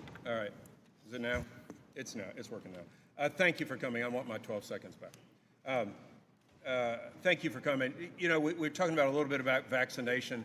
I think we ought to talk a little bit about the arrogance of a fellow named Anthony Fauci, who came and lied to Congress, lied to the American people, and in my opinion, destroyed the confidence of the American public in the healthcare system. So I think that when we're talking about vaccination, that's number one. Number two is your predecessor, who was not a physician either, led the greatest invasion in this country of 13 to 20 million illegal people coming in this country who were not vaccinated and brought in disease into this country. So let's actually bring facts into that conversation. Second of all, I share some of the concern now about what's happening with our drug delivery system going to China. They are developing a burgeoning industry that is threatening what we do as primal confidence, at least in the American pharmaceutical industry, and I think we really, really have to be concerned about that. I think the greatest thing that your administration has done is bring highlighting to the fact that food is medicine. I saw a child in my clinic about 6 weeks ago that was 8 years old that weighed 262 pounds. This is what we're dealing with. This is what the obesity epidemic, and it is sad that the #1 drug that is selling now in the country are weight loss drugs. This is endemic. This speaks to the terrible, terrible tragedy that has become the American food industry. So thank you for highlighting that. I want to get back to one thing that is my passion, and that is the cost of care in this country. The cost of care in this country has risen tremendously, in my opinion, primarily because of vertical integration that has happened in this country, primarily which has been caused by the ACA. That is the #1 driver of healthcare costs. We can talk about the pharmaceutical industry, we can talk about the other things. But we, a few weeks ago, had the arrogance and the vanity of our health insurance industries come in front of this committee and just sit to point fingers otherwise. You convened last summer, in July, the 70% of those who insured in this country, and they said they were going to do better. And I know they gave a report saying they've cut down prior authorizations by 11%. But frankly, after 35 years in the healthcare industry, I don't believe a damn word that they say. And until we get the middlemen under control in this country, the #1 driver of healthcare costs in the pharmaceutical space is not the pharmaceutical industry, it is the pharmacy benefit managers, it is the middlemen. And until we get rid of this thing that is only present in the United States, we will not drive down healthcare costs. And so I urge you to be the hallmark of your administration is to go after what we have created, is the vertical integration that is destroying the doctor-patient relationship and bankrupting America. Second of all, I want to talk about the No Surprises Act. To your point, absolutely, a great bipartisan, bicameral bill. Your predecessor, of course, went straight and gave all the authority to the insurance companies. I have a bill, H.R. 4710, which puts meaningful enforcement back into this. Right now, our vain and arrogant insurance companies are keeping hundreds of millions of dollars just in their little kitty, which has been appropriated to people who provided the care, but they're keeping it. And so enforcement mechanism, and I understand your administration is working on that, so I thank you with this. And then lastly, excuse me, I applaud the Trump RX. We had Mark Cuban come in.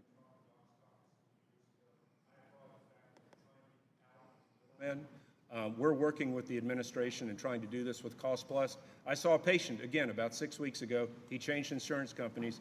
A pill he had been on for 15 plus years was now close to $1,500. I literally pulled out my phone and went to Cost Plus, and it was $15. So I applaud the administration for getting the middlemen out. These are the problems that the American public is facing. You know, we can talk about all the other extraneous issues, but if people can't afford health care, that's not access to health care. And when you allow 20 million people in the country and you overload hospitals and you overload of health care systems, we can't provide care to the American public. That is our primal and first duty. So I want to say thank you for what you're doing. You have a tough job. We're here to support you, and thank you for your efforts. With that, I'll yield back. Ms. Chu. Secretary Kennedy, we have a child care affordability crisis in this country. Working families are having to pay skyrocketing prices, in some cases as much as 40% of their income. And too many working parents are having to leave the workforce or turn down job opportunities because they can't afford child care. This is hurting American families, our workforce, and our economy. During your 2024 presidential campaign, you did a commendable thing. You proposed that the federal government should subsidize 100% of child care costs for families below the poverty line and cap expenses at 10% of income for all other families. It's right here in this article from the National Catholic Register. And yet, just 2 weeks ago, President Trump said, "We can't take care of child care. We're fighting wars. We can't take care of daycare." Now, earlier, you were asked about this and whether you agree with it, and you actually didn't answer it. You said, well, I fully funded Head Start. But your agency is illegally withholding child care funding from every single state unless they submit a bunch of extra data not required by law. And also, the president's budget request for 2027 proposes eliminating $350 million for preschool development grants. Do you agree with eliminating $315 million from preschool development grants? Those funds are going out, they're not being withheld. You're mistaken about that. No, this proposal, actually what I said was the elimination of $315 million for preschool development grants. I'm just wondering, because it's completely contradictory to what your presidential campaign was. Well, anyway, let me say this. Child care is one of the top expenses for American families and is becoming increasingly unaffordable. President Trump campaigned on the promise that he would lower costs, but his record while in office has been the exact opposite. He keeps on withholding federal funding for child care. His reckless tariffs have raised prices on food and everyday goods. Gas prices are also up thanks to his unpopular war of choice in Iran. So remember, Mr. Secretary, you once said for the cost of the Ukraine war, we could make child care affordable for every family. It's ironic that Trump is doing the exact opposite, not funding child care because we have wars to fund. It's a slap in the face to every American. And now, I'd like to switch to another topic, hepatitis B. Today, I'm thinking about my friend, Chi Moy, who was a city council member in my district, San Gabriel, California. Chi did not know that he had hepatitis B until he donated blood. Eventually, there was a liver tumor that spread to his pelvic bone. He was on the city council by then, and we watched as he grew weaker and weaker, and then he became the first Asian American mayor.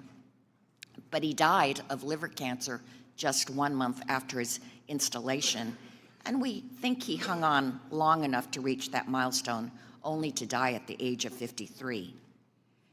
It was beyond tragic, but to think his life could have been saved had he been vaccinated from hepatitis B as a newborn. Secretary, you've done an incredibly harmful thing to our community. You eliminated the mandatory hepatitis B vaccine for newborns, and it disproportionately threatens Asian Americans because while we make up 7% of the population, we account for 60% of all hepatitis B cases. It's clear that this administration has no regard for the health, safety, and well-being of Asian American communities, as well as communities across the United States. You want me to reply?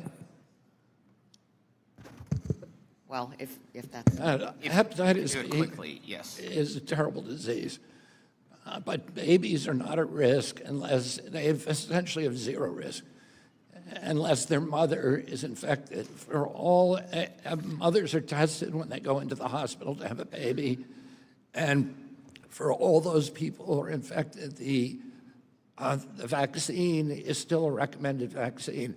For everybody else, it's available.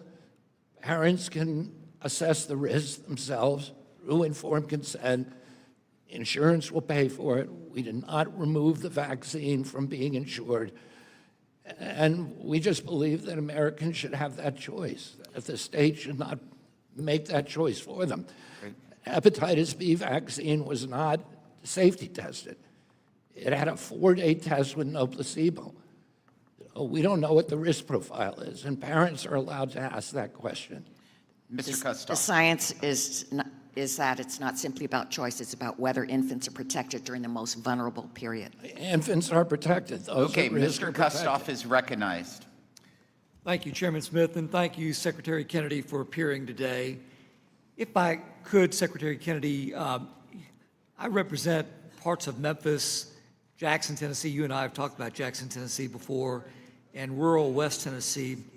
I wanted to talk to you about hospitals, particularly in those rural communities. I know that because of the CMS Area Wage Index, we have hospitals that are in primarily rural areas that are being paid less than those in urban areas. During the president's first term, CMS did introduce the low wage index hospital policy, and that did help to reduce that discrepancy. Back on March 26th, a few weeks ago, I introduced with Congresswoman Terry Sewell a bill called the Save Struggling Hospitals Act. So it is bipartisan legislation. It aims to keep rural hospitals open by codifying an adjustment to the area wage index to ensure that hospitals in rural and low-wage areas receive a fair Medicare reimbursement for the essential services that they provide. I know that you have publicly said before that you support codification of the low-wage index hospital policy. I guess I just wanted to ask you, that is something that you still support and you would support being codified? Absolutely. I wish that we could fix it within the agency, but as you know, the Social Security Act requires that any adjustment has to be revenue neutral. And that means if you take from one area, you have to give to another. If you give to one area, you have to reduce payments to the other. It's a broken system. It needs to be fixed, but only Congress can fix it. And I and my agency will work with you toward that goal. Thank you, Mr. Secretary. If I could ask you about peptides. A lot of attention with peptides. We know that about 3 years ago, the FDA removed 19 peptides from the list that compounding pharmacies could routinely make, and that limited access. Can I get your general opinion on peptides and your agency, your department's plans, if there are any, for maybe mainstreaming peptides? Well, we returned 12 of those peptides yesterday. The class to the Category 1 categories so that formulators will now be able to formulate them. Peptides are like supplements. The FDA has authority to require pre-licensing safety studies, pre-marketing safety studies. And any drug that claims a specific indication and that's mass marketed. If you don't make those claims, if you're not mass marketed, then FDA does not require that. So like supplements are not regulated in that way by FDA. Peptides are not supposed to be regulated. It's been upheld again and again by the courts. The Biden administration improperly moved them to Category 3 without any evidence of safety. The only justification they have is if there's a safety concern, and there was no science that indicated a safety concern, so it was improper. We have now remediated that by moving them back. Thank you very much, Mr. Secretary, and I'll yield back, Mr. Chairman. Thank you, Mr. Fitzpatrick. Secretary Kennedy, in a long overdue move, the FDA is finally taking steps to remove petroleum-based food dyes, including red 40, yellow 5, yellow 6, blue 1, blue 2, and green 3 from our food and our medicine starting immediately. These dyes have been unequivocally linked to cancer, to hyperactivity, and to so many other serious health risks, and yet they have been left unchecked and unlabeled for absurdly too long. Secretary Kennedy, beyond commitments from industry and beyond regulation from the FDA, what steps can this legislative body take to make sure that we preserve over the long term cleaner ingredients in our food and our medicine as we look to address the link between these chemicals and the chronic disease epidemic? The most important thing that you could do, Congressman, is to close the grass loophole. We have regulations now that do everything in our power, my agency's power, to close that loophole, and those are now in the interagency process, so we've completed it within my agency. There are now other agencies of equities in them and are looking at them. But it doesn't go far enough, and we need to go farther. We need to really make sure that any ingredient in our food is safety tested first. That's what they do in Europe. That's what they do in other nations. That's why they only have 400 ingredients in their food in Europe compared to 10,000 here. And so that we would love to work with you on that legislation. I think it's absolutely critical if we're going to make America healthy again. Second, I want to address something that is of critical importance to my constituents in Bucks and Montgomery counties in Pennsylvania pertaining to the chronic disease epidemic, pertaining to the impacts of PFAS and microplastics in our food and our water supply. There is more that can be done at the federal level to address chemicals and toxins in our food and water and elevate how these issues are connected to deteriorating health across our nation. Specifically, the recent joint announcement that HHS and the EPA will be including microplastics in the EPA's contaminant candidate list and launch the ARPA-H program to detect and remove plastics from the human body, I believe to be a positive development in addressing the intersection of toxins in our food and water and the chronic disease epidemic. Secretary Kennedy, could you expand on the agency's efforts to further address microplastics and PFAS contaminants in our food and water supply, and how these actions will impact overall health and fighting the chronic disease epidemic? We're putting $140 million into the STOMP program at ARPA-H to track, right now, the average American has a teaspoonful of microplastics in his brain. Almost 1% of brain volume is now microplastics. That couldn't be a good thing. We know very little about the pathways by which it goes into the brain. There are hundreds of components in microplastics, hundreds of different kinds. Some of them may be benign, other ones we know are hideously toxic. We are going to identify those. We're going to trace the pathways so that we can better regulate them. The other thing that we're doing is moving them to the MCL, to the maximum contaminant list in the Safe Drinking Water Act, so that we can now start regulating, establish maximum contaminant levels for both PFAS and microplastics, and start regulating them effectively in drinking water. I want to add this, that the amount in our brains has doubled over the past 5 years. So this is rising exponentially, and it is an existential crisis. Thank you, sir. I yield back, Mr. Chairman. Thank you. Ms. Moore.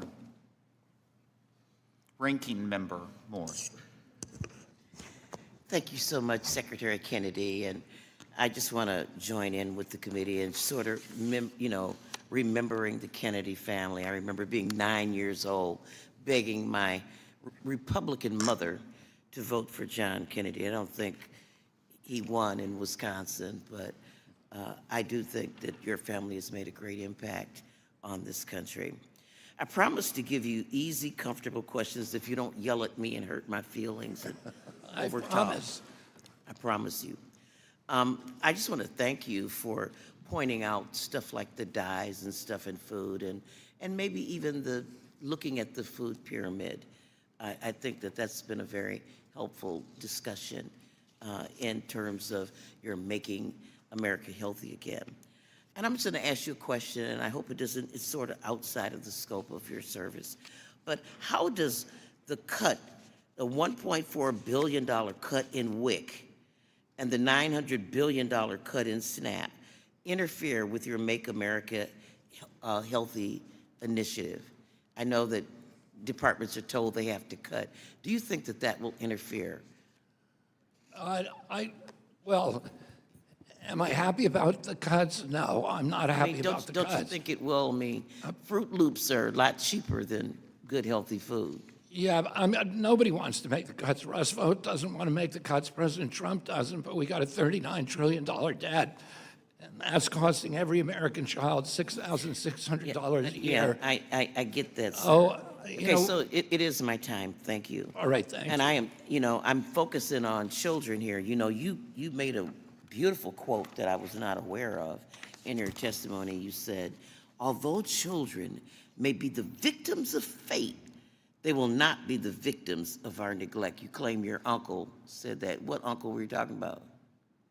I think John that F. was Kennedy Jr.? President Kennedy. President Kennedy. Although I just thought it was just classic. And so I just, when we start putting things on the chopping block and cutting stuff, I would have hoped that we would not have started with our children. And I just want to know how that statement, that attribution to President Kennedy fits in with, cutting completely Healthy Start, which is a proven program that has decreased infant and maternal mortality. I don't get it. It just contradicts that whole notion of not neglecting our children or firing 20,000 people in your department with consolidations that give technical support and help develop state plans around TANF, the Social Service Block Grant. These are the most vulnerable people and kids. I mean, even cutting $43 million out of the free diaper care sort of program. And I'm just making a statement. I'm not asking a question, not confronting you, but I took all these notes while you were talking to other people, so I just had to kind of address them. I am wondering how your Make America Healthy Again program fits in with the National Database for New Hires. It's a federal database maintained by your office for the purposes of assisting child support agencies. Very sensitive information, and Section 453 says that you will only use the data. How does giving that data to ICE support your mission at HHS? Well, all the things that we do in terms of data sharing comply with the law. No, this doesn't comply with the law, specifically Section 453. I would love to see the General Counsel's memo on this, if you wouldn't mind submitting that, because I'm happy to submit it. Please, and let the record reflect that he will give us that letter, because it is definitely in contravention of our laws. I want to thank you for your indulgence and thank you for appearing here. Well, thank you for the respect and the kindness of your presentation. Thank you, sir. Mr. Stubbe. Thank you, Mr. Chairman. Mr. Secretary, the contrast between the Trump administration and the last administration cannot be more striking. On issue after issue, when your predecessor came before this committee, he was defiant and claimed ignorance. In March 2024, I questioned then HHS Secretary Becerra about the Office of Refugee Resettlement's process for finding placements, and shelter for unaccompanied migrant children. Of the more than 100 questions submitted by this committee, my question to him about missing children was one of only 2 questions that your predecessor declined to answer.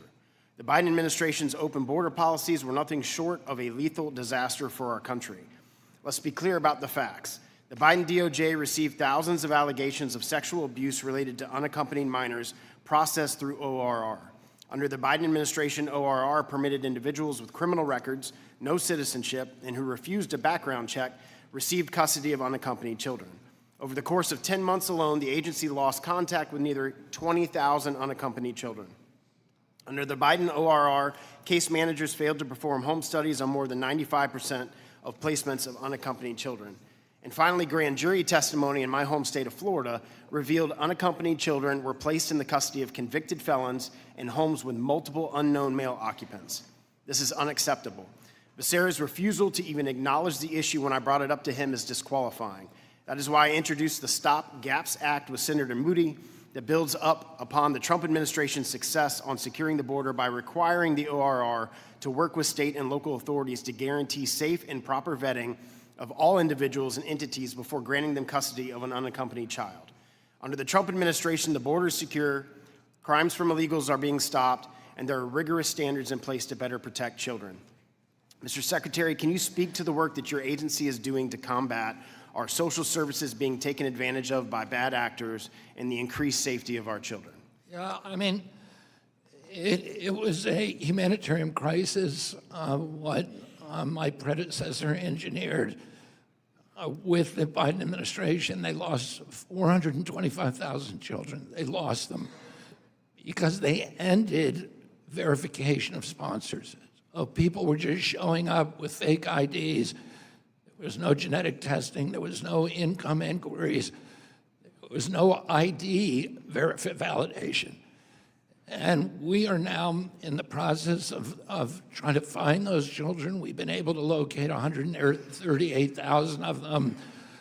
They're very, very difficult to find. Many of them, as you say, have been trafficked. They've undergone slavery, sexual abuse. We found one sponsor who picked up 42 children, and their address was an empty container in a parking lot. And there was no effort. And in fact, the administration, Mr. Becerra, specifically ordered people in my agency to end the verification process.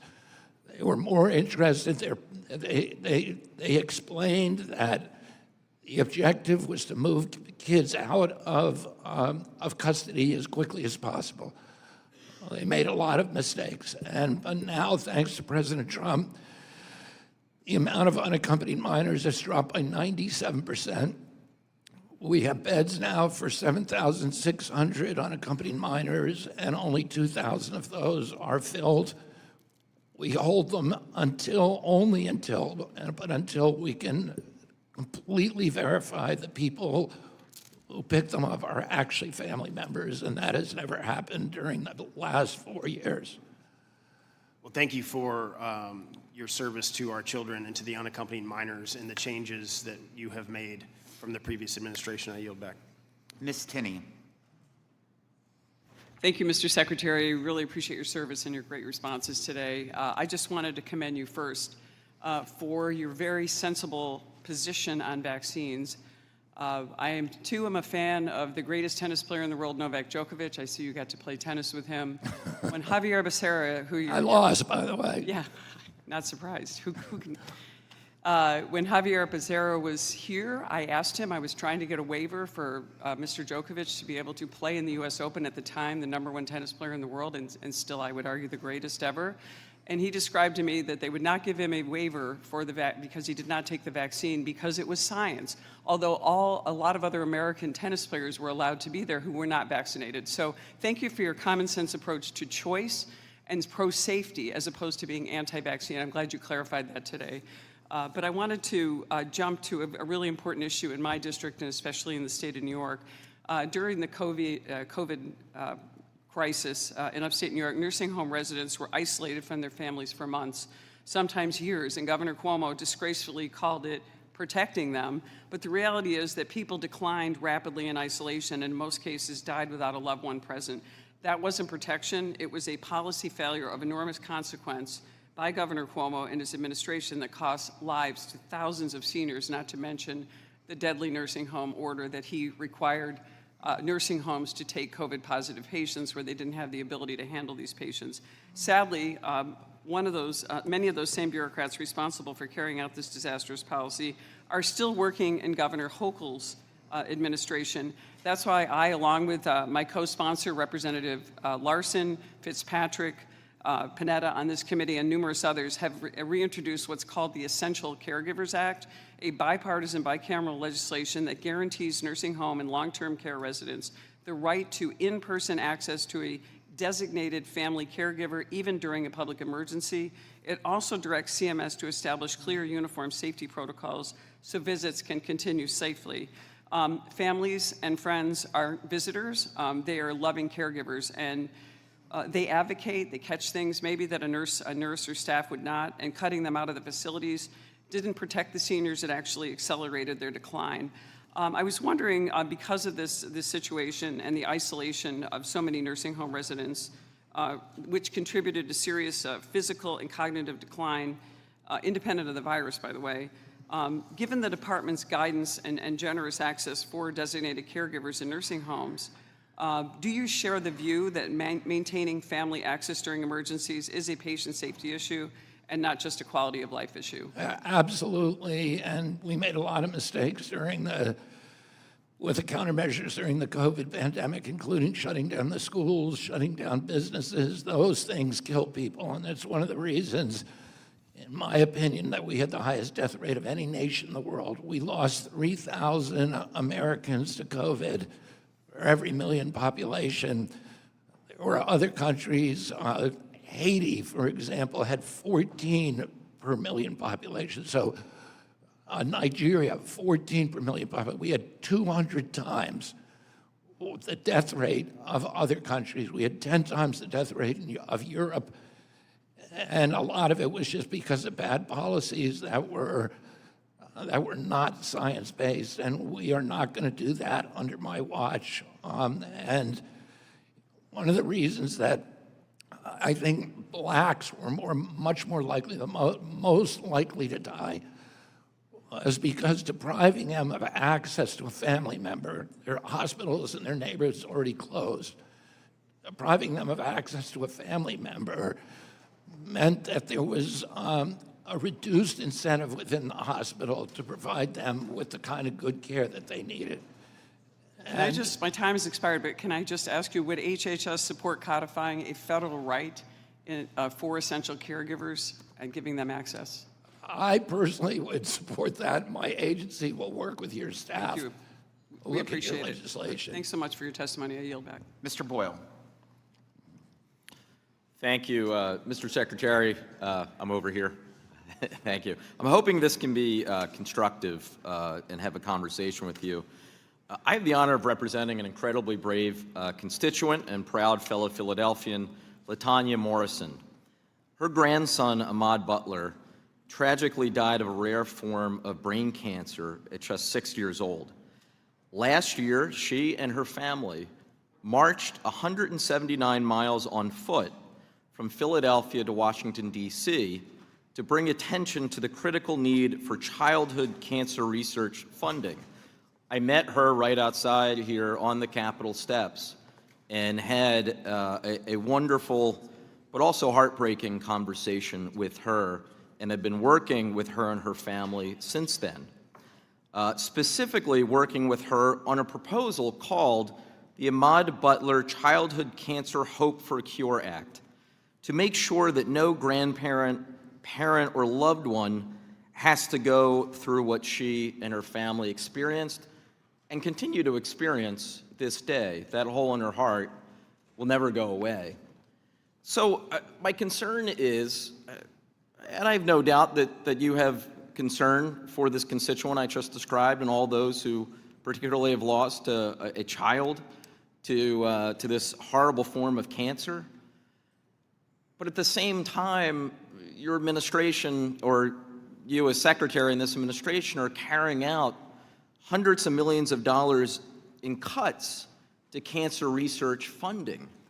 So I was wondering if you could explain why you're doing that, and does that really get us anywhere closer to getting a cure that we all want to cure this horrible disease? First of all, thank you for sharing that heartbreaking story. And you know, the worst thing that can happen to a human being is to lose a child or a grandchild. And it's something that I hope that I never have to experience. And my heart goes out to that family. The one agency that within my agency, and the only agency within NIH that actually got a budget boost from our proposal, was NCI. And we, you know, we're absolutely committed to cancer research, and particularly pediatric cancer research.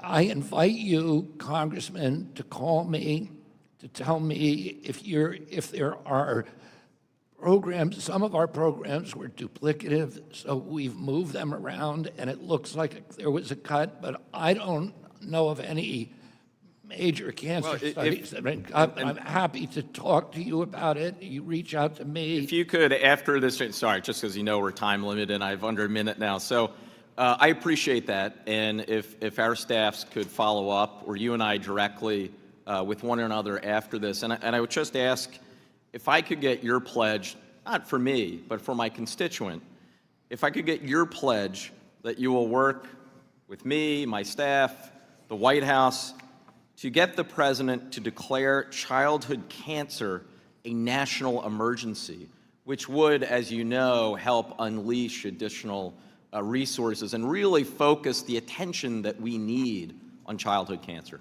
Yeah, in theory, I like the idea. Let's talk about the details. You know, we've already done, the president already signed an executive order on pediatric cancers. I was there at the time. So I need the devil's in the details, but in theory, I absolutely support that proposal, and I'm happy to work with you and your staff on it. Thank you, and I yield 0 time back. Mr. Chairman, I seek recognition to ask unanimous consent to enter into the record the exact transcript of Secretary Kennedy's remarks that we discussed regarding the reparenting of Black children. Without objection. Thank you. Ms. Fishbach is recognized. Thank you, Mr. Chair. And Secretary Kennedy, I'm over here. I know it gets confusing. There's lots of us and we're running around a lot. And I just want to tell you, thank you so much for being here and thank you so much for your willingness to answer questions. It always amazes me that people even agree to come to these committees because we have you sit there on the hot seat for hours on end. We all get to run around, get coffee, whatever it is, and the witness is sitting there. So I genuinely appreciate that you're here and that you're answering questions very honestly and frankly. My staff did not tell me that I had a choice. Okay, well then, fair enough. I am happy to be here. Well, thank you very much. And just so you know, I'm from Minnesota. I represent a rural district, and I think you know rural Americans face heightened health care challenges. While nationally, health care is seeing increasing staffing costs, staffing shortages, and increasing wait times, all of these problems are amplified in rural areas. Where care is already more limited. And I know that we counteracted that with the Rural Health Transformation Program in the Working Families Tax Cut Bill last year. And significant funding was to strengthen the healthcare in small towns across the country. I know in my office and in other Minnesotan offices, we sent letters of support to CMS in favor of the application and the funding.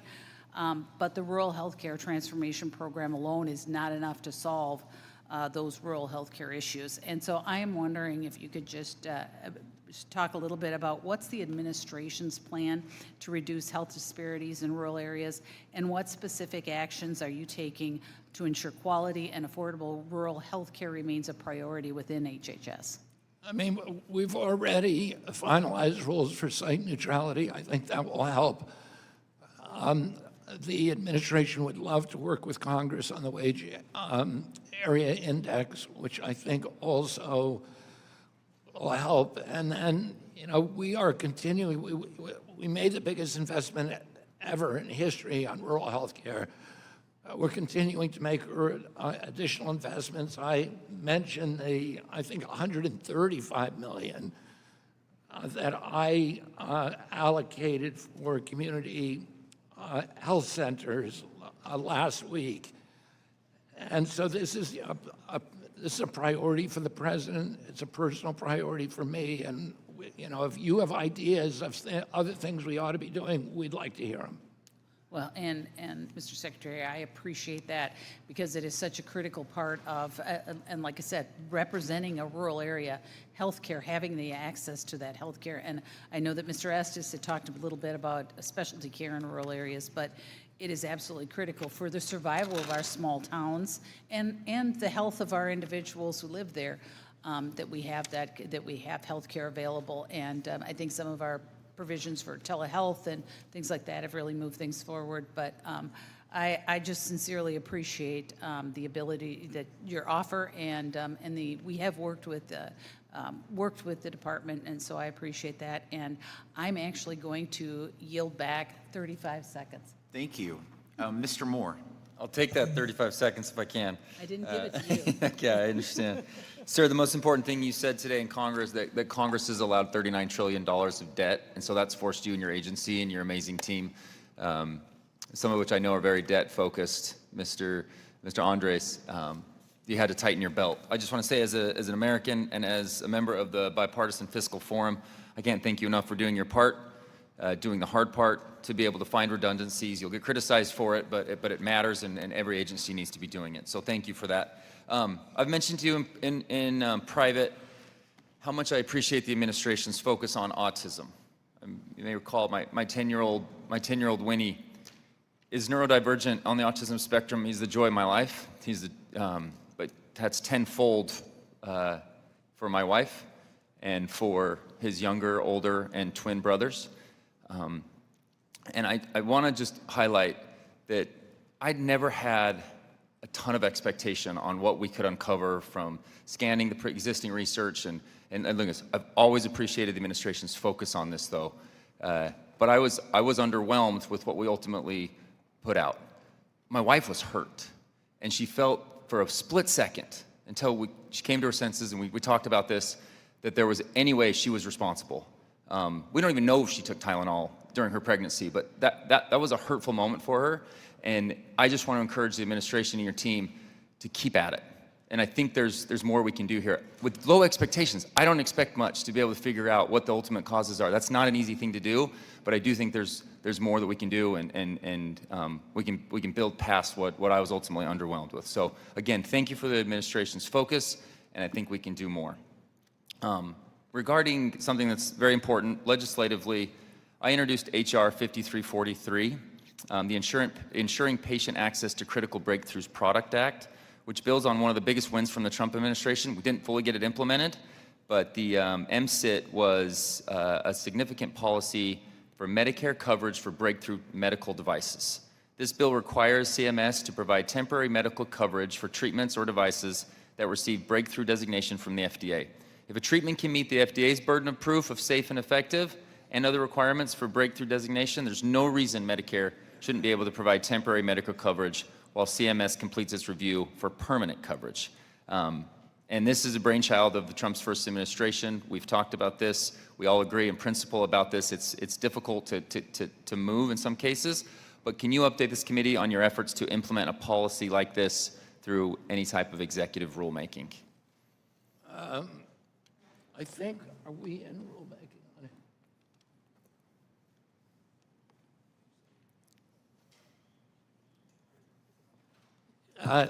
We will have an announcement soon, and we're happy to work with you on it. This is really important and builds on the success from the Trump first administration. There is, as I'm learning too, the FDA and CMS, they operate in parallel, they operate in tandem, and sometimes there's different regulatory constraints that they're going with. We've got to be able to work through those. And if that's all this ultimately is just a difference between those two structures, I mean, this is a good policy that will help improve people's lives, and it will keep safe and effective technology it'll enhance safe and effective technology and get that into the healthcare system. Yeah, and I agree with you, and particularly if it's a temporary payment that can be revoked, that is intended to be temporary. It's not permanent, as you know. It's with a lot of medical devices, we find problems with them later. We had tons of bipartisan support on this committee. Some that even didn't support it last time are now on board. It's a great initiative, and we look forward to working more with you. Thank you. You too. Mr. Byer. Thank you, Mr. Chairman. Mr. Chairman, I'd like to yield such time as he may require to the ranking member, Mr. Neal. Thank you, Mr. Byer. Mr. Chairman, I want to make this moment an opportunity to correct a record on the No Surprises Act, which was passed out of this committee with bipartisan support. I wrote that legislation. I know what was in it. And every Republican on this committee at the time sided with me, and we passed it out of the committee unanimously and had a big victory on the House floor. Like any new program, it needs some help for sure, but the notion that the suggestion we heard from the Secretary that somehow that it languished under Biden is simply not true. The national issue here before us, it's still the regulations that were implemented. It created new protections against surprise medical bills for 200 million Americans. Millions of families benefited from what we've done here every single year. This is a victory that Democrats and Republicans on this committee should take credit for, and I yield my time back to Mr. Beyer. Thank you very much, Ranking Member. Mr. Secretary, the Agency for Healthcare and Research and Quality, AHRQ, has been given an essential task by Congress. It's the only federal agency specifically dedicated to improving healthcare delivery for Americans. It was actually a Ronald Reagan creation. Making people's experience with healthcare easier and ensuring that taxpayer dollars are spent on effective, affordable, and safe care. But, Mr. Secretary, your department's budget justification included $106 million in cuts to AHRQ. The White House budget request was $129 million in cuts. The budget appendix listed $116 million in cuts. The budget also lists more than 250 staff at AHRQ, but widely available reports fewer that 100 people remain at the agency. Mr. Secretary, these discrepancies read either as deliberate misrepresentation or basic accounting errors. Can you clarify how many millions of dollars you intend to take away from research designed to give Americans access to the best, most affordable health care?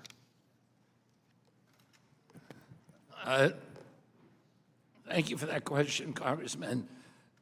Dr. Klein, who is running it, who is a Yale-educated physician, who is running AHRQ, still has hundreds of staff, and the agency is operating.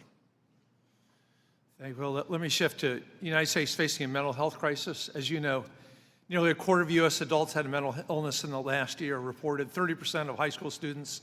You recently led an agency reorganization. There was a big scare in January where $2 billion was cut from SAMHSA for substance abuse and prevention and mental health.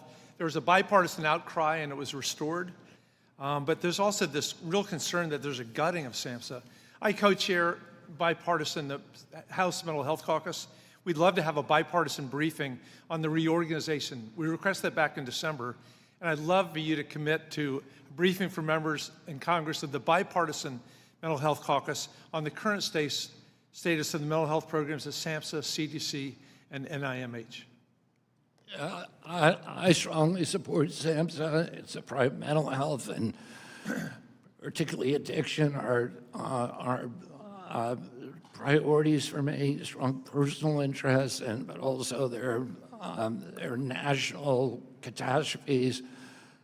There were termination letters that went out under SAMHSA. That was a mistake. We immediately recalled them within 24 hours, and I'm committed to the continuing operations in SAMHSA. I'm happy to meet with you about it.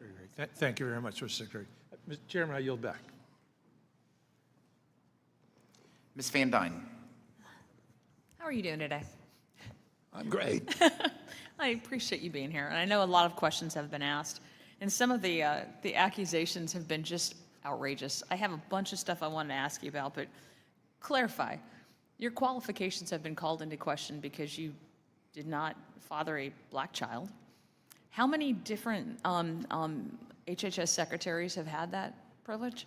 I've had the It's a ridiculous question, isn't it? You know the answer? 0. Do you know how many Democrat-appointed HHS secretaries have had a medical degree? I think there may have been, of the 26. Nope. 0. 0. Not a 1. In history. Yeah, not a 1. I think there may have been 2 with medical degrees. Yeah. There's a lot going on that your office is handling and doing so well, and we're so proud of. You know, we had, and I'm looking for this photo, we had a previous secretary who I asked questions about what was going on with the waste, fraud, and abuse. And I don't know if you recognize this. I asked Secretary Becerra the same question. What's going on at 14545 Friar Street in Van Nuys, California? Does that ring a bell to you at all? No, I could guess. Why don't you tell me? We had over 100 different licenses for hospices. For hospices? Yep, right at this address. And we asked him what he was doing about it. Basically, nothing. Can you walk through what your office is actually doing on the waste, fraud, and abuse to make sure that we don't We've see this already happening shut again? down 500 hospices in Los Angeles. And incidentally, we haven't had one call from Congress or anybody else about complaining, because clearly these were fraudulent. A lot of these places, like you'd say, they'd have, they were just invented addresses. They would obtain patient identification, or they would pay people. They were going and giving people in poor neighborhoods flat screen televisions, $600, and then they would enlist them enroll them in the hospice, and we were paying them $6,000. And the interesting thing is, almost none of them ever died. Typically, the stay in a hospice is about 18 days. These people stayed forever. Nothing ever happened because they weren't actually there. They were just invented. And it was operated by certain foreign communities, a lot of Estonians and a lot of Armenians, and there's an incredibly great Armenian community in Los Angeles, and very few of them were involved in this, but the ones that were making hundreds of millions of dollars out of fraud and just stealing money from us. I think the cost has been about $5 billion. And it's ridiculous. And I don't think a week goes by where your office is not uncovering further fraud. And what we're finding in California is now they're going after the people who are uncovering the fraud. They're actually trying to make it illegal for some of these journalists to even do their job and uncover it. They're not upset about the fraud. They're upset that it's being uncovered, and your office is helping to do that. I had a ton of questions I wanted to ask you about affordability. You know how expensive health care is. Not health insurance, but health care. There's a big difference. But like on association health plans, what's your thoughts on that? And I know not everything is going to be within your purview, but what are your thoughts on making more competition in the marketplace? That's what we need. We need outcome-based care. You need more HSAs. President Trump wants to take the money away from the insurance company. And so Obamacare was passed in the years after Obamacare was passed, the share price of the insurance companies, the share value went up 1,000%. It's still up 300% compared to about 150% for the S&P 500. And so they are making money hand over fist. And the American people who were supposed to benefit, their premiums have not gone down. They had the illusion that they went down slightly.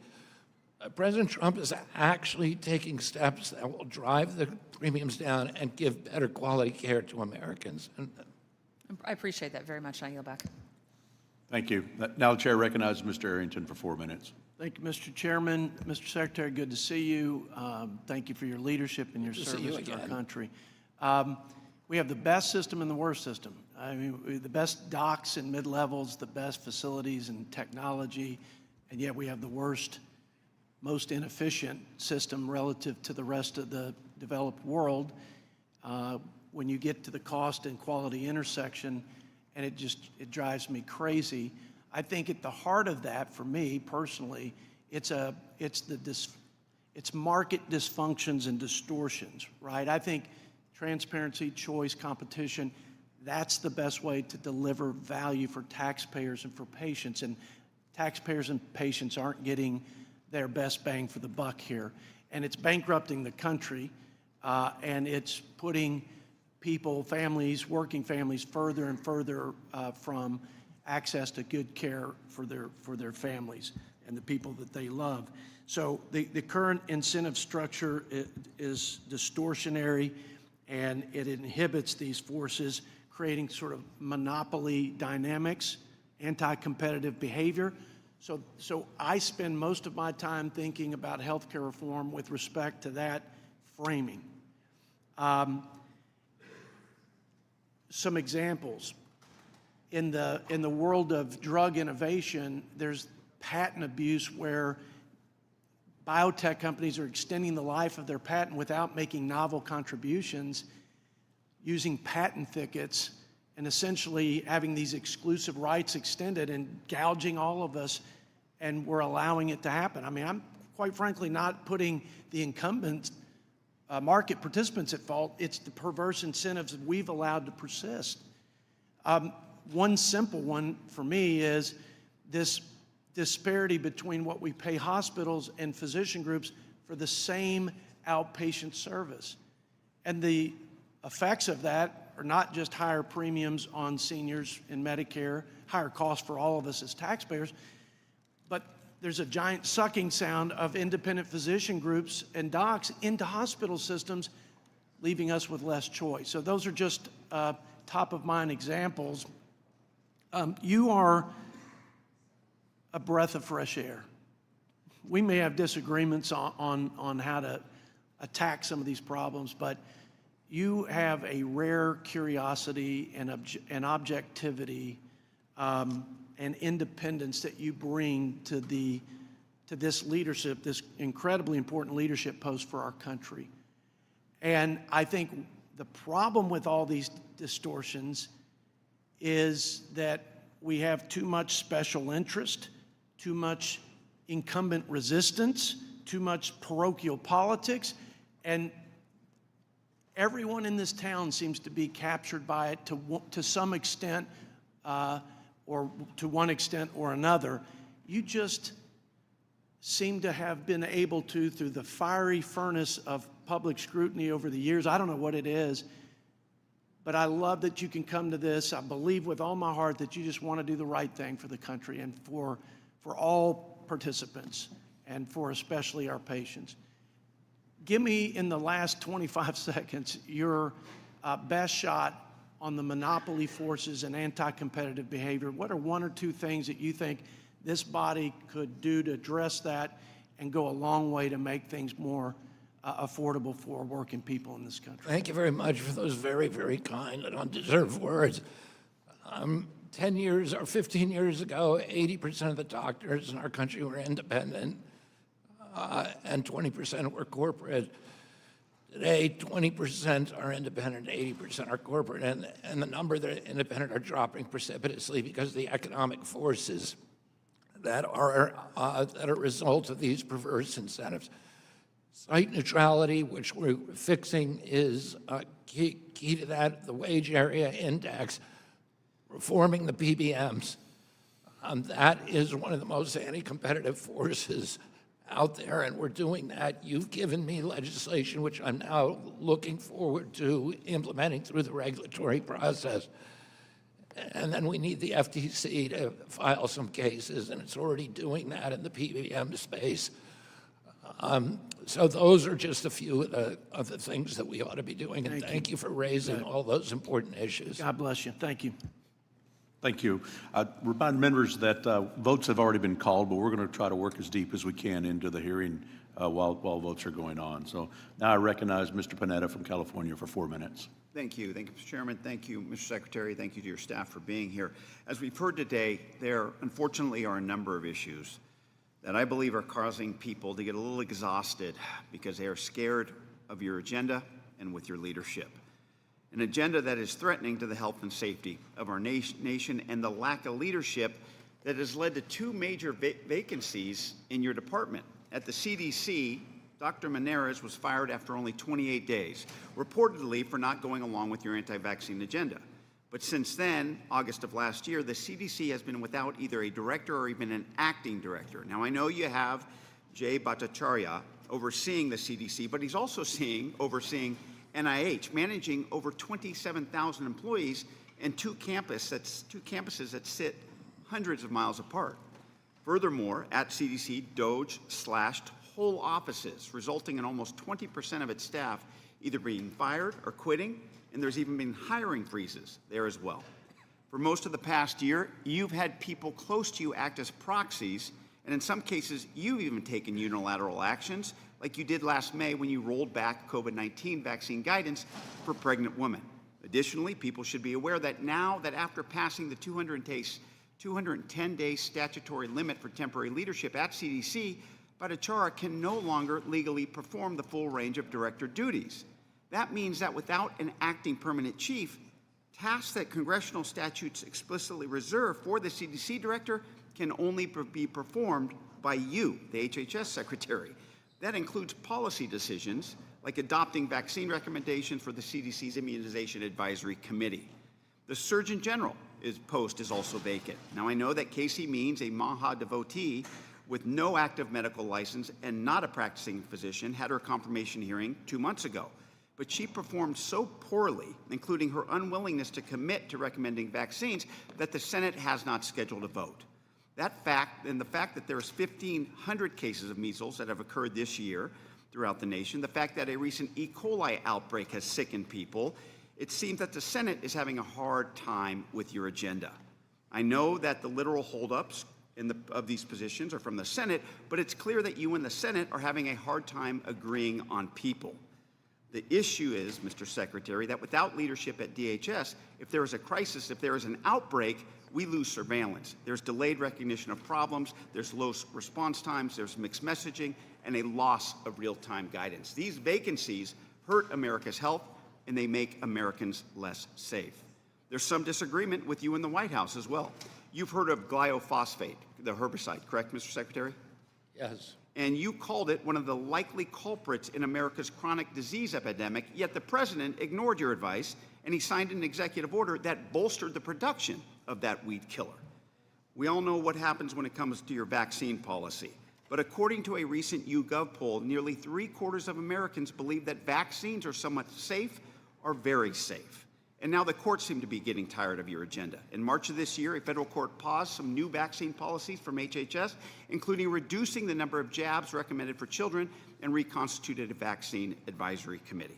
Mr. Secretary, your stance on vaccines and the vacancies in the public health leadership coincide with a continuing decline of public trust in federal health authorities, something that's only gotten worse with the current administration. We need credible voices when it comes to the health and safety of our nation. We need a CDC director that we can trust. We need a Surgeon General that we can trust, because right now, Mr. Secretary, many, many people in my district and all across the country are having a hard time trusting your agenda. I yield back. Mr. Feenstra. Thank you, Mr. Chair and Ranking Member Neal. Thank you, Mr. Secretary, for taking the time to be here today. Greatly appreciate it. Last year, we Republicans passed a working family tax cuts bill, the largest tax cut in American history. And working alongside with your department, we included $50 billion in rural healthcare transformation programming to create high quality and affordable healthcare for rural communities. I'm so proud of our state, Iowa, that's one of the 4 front runners and leaders in advanced care and delivering some of this dollars to our farmers, our families, and our seniors.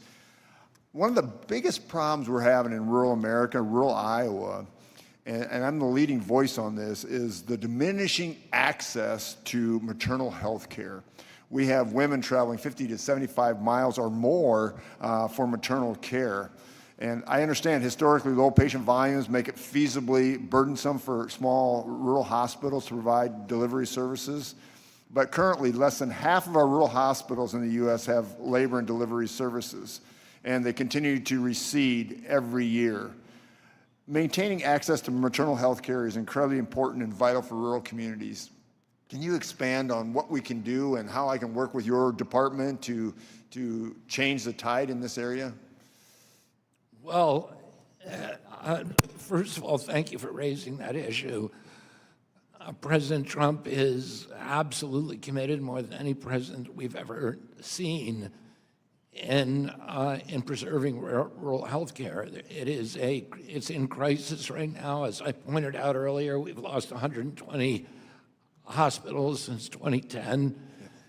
And his investment in the Rural Health Transformation Fund, which you voted for and approved, is the biggest investment in history in rural health care. And it's a 5-year investment.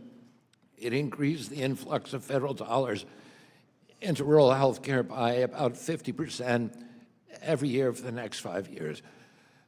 We're also doing other things in my agency to funnel additional dollars to rural health care, and that includes the $135 million that I approved last week for community development health centers, which are primary in rural areas.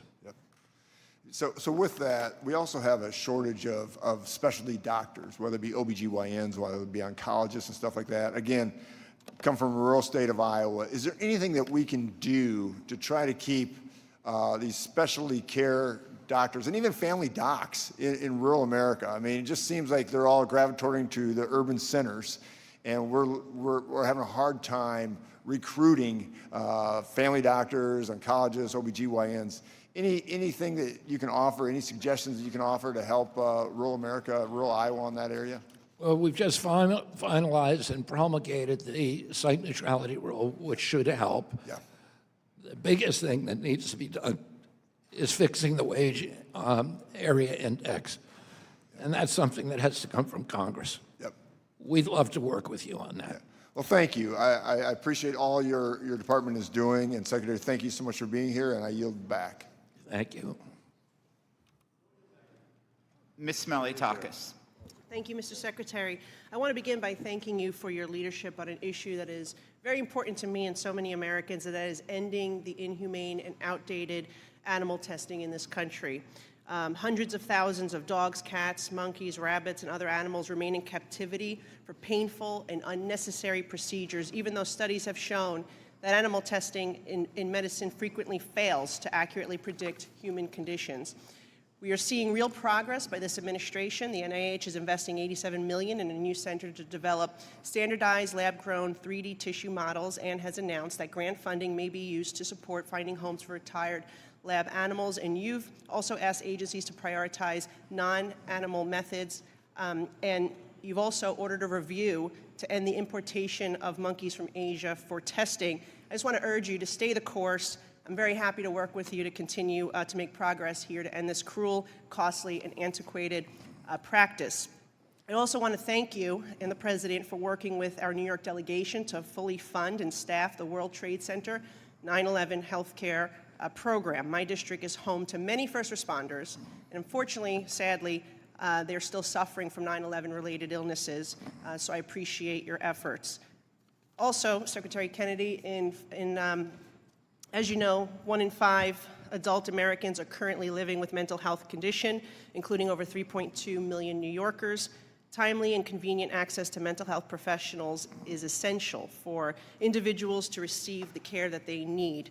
We must do more to integrate mental health services in primary care settings, and that is why I've introduced the Complete Care Act, which incentivizes primary care providers to integrate mental health specialists such as psychiatrists, psychologists, and substance abuse counseling into their practices and provide a temporary increase in reimbursement to help cover the costs. So my question is that a piece of legislation, I know this is a priority for you in the administration, is that a piece of legislation that you could potentially support?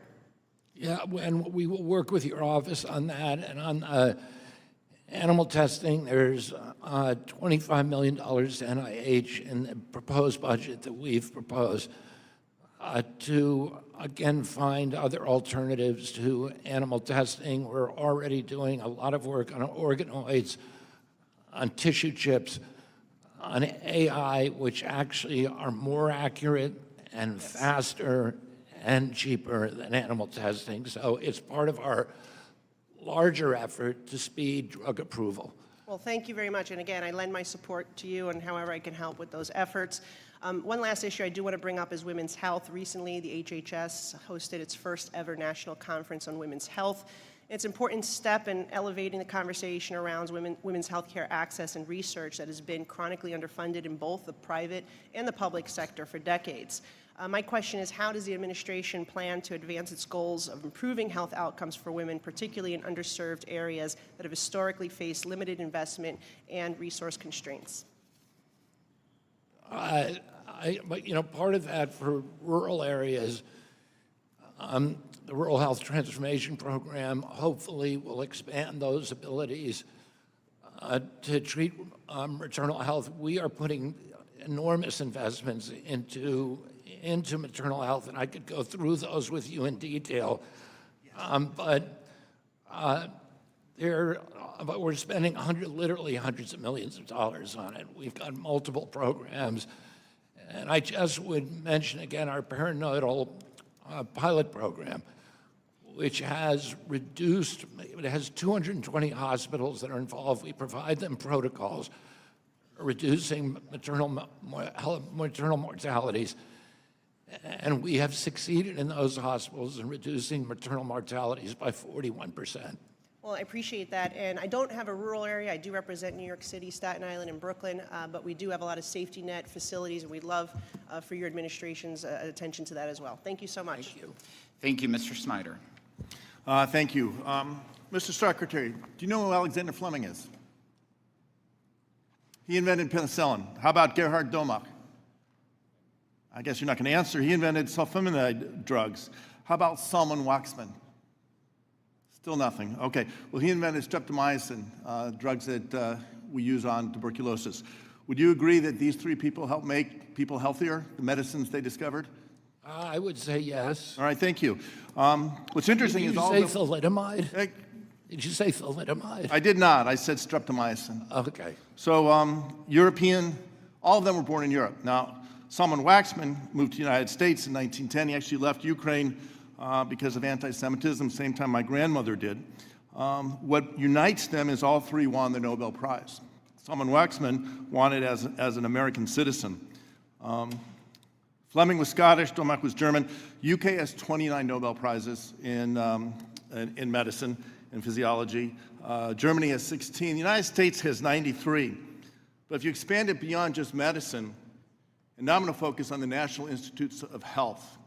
From the National Institutes of Health website, they've identified 174 scientists who have either worked at NIH or done research funded by NIH that have earned them a sole or shared part of 104 Nobel Prizes. NIH has led the world in scientific research, leading to extraordinary breakthroughs, changing the lives, not just American lives, but lives around the world for the better, making Americans healthier and people around the world healthier. NIH is the crown jewel of American research. Mr. Secretary, are you familiar with SMA? SMS? SMA. SMA is spinal muscular atrophy. Yeah. So it is a disease, it's a progressive rare genetic disease that affects the motor neuron cells of the spinal cord. Children with SMA don't walk, they can't sit up. If they're not treated, 90% will die before the age of 2. Are you familiar with gene therapies? Of course. Okay, well, gene therapies, do you think it's worth exploring the possibilities for gene therapies like we did in other things at NIH?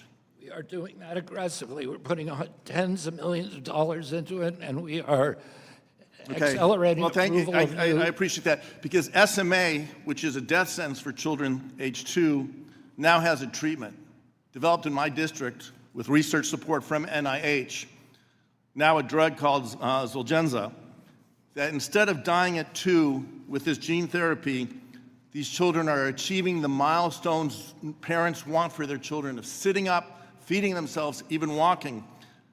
We believe it is a cure that these children will now, instead of dying at the age of 2, live out their full lives. And this is the development that is happening because of research at places around the world, in this country, all supported by NIH. And we're here today to discuss a budget that you brought before Congress, where you're proposing to shrink NIH funding, the world's premier funder of medical research, shrink it by $5.7 billion. The CBO predicts that this reduction could lead to 50 fewer drugs coming to the market over the next 30 years. Drugs that can cure diseases, save lives, make America healthier again, and you're cutting that funding. You're diminishing science. You're making it harder for Americans to lead. I picked those three people, Fleming, Domach, and Waxman, because at the turn of the last century, scientists from around the world came to the United States because they were chased out of their prosperous, less secure. You should be ashamed of yourself. I yield back. As votes have been called, the committee will stand in recess until immediately following the vote series.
Testing 1, 2, 3. Test 1, 2, 3. Testing.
The hearing will come to order. We'll now recognize Mr. Bean.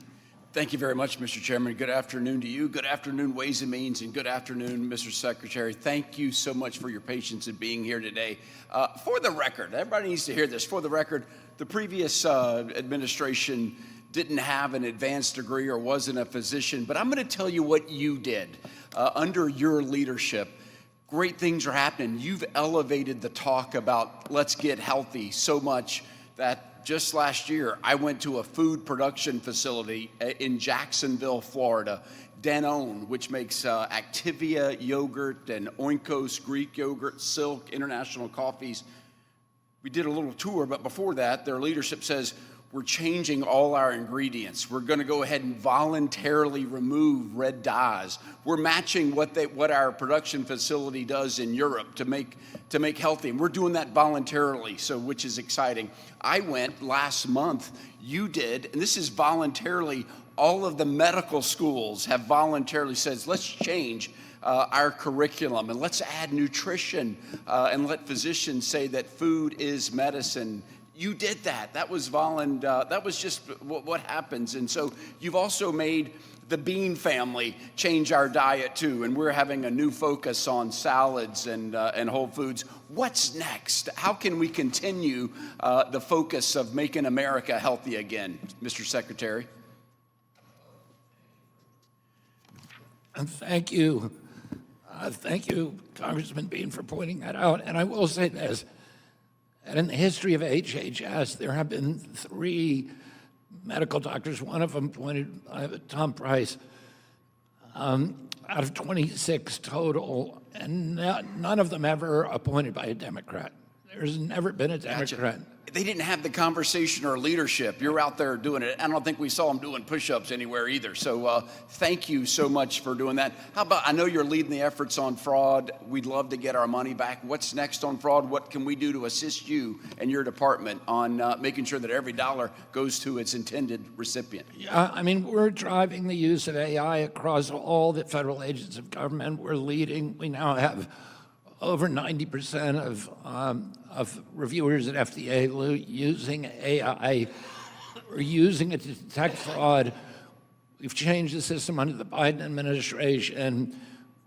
We were paying claims that we knew were fraudulent before we paid them. It was called the pay and chase system. Yeah, nuts. And we've ended that now. So now we look at every claim and make sure that it is not fraudulent. We have a bill, the Bean bill. It's the Doge and spending bill. It says, let's check it to make sure that it's done first. So put a good word in me with Secretary Bessent on that bill, and we'll do the same here. And then I also want to say, wouldn't it be better if Americans took more control of their health? I've got a bill that lets everybody, or at least a lot more Americans, have their own health savings account. So they can start putting dollars in to save for an emergency or a deductible. How important is it that Americans take control of their own health, Mr. Secretary? It's the only thing that's going to actually get us healthy again. We have to make, as Vern said, every American the CEO of their own health. We have to give them control.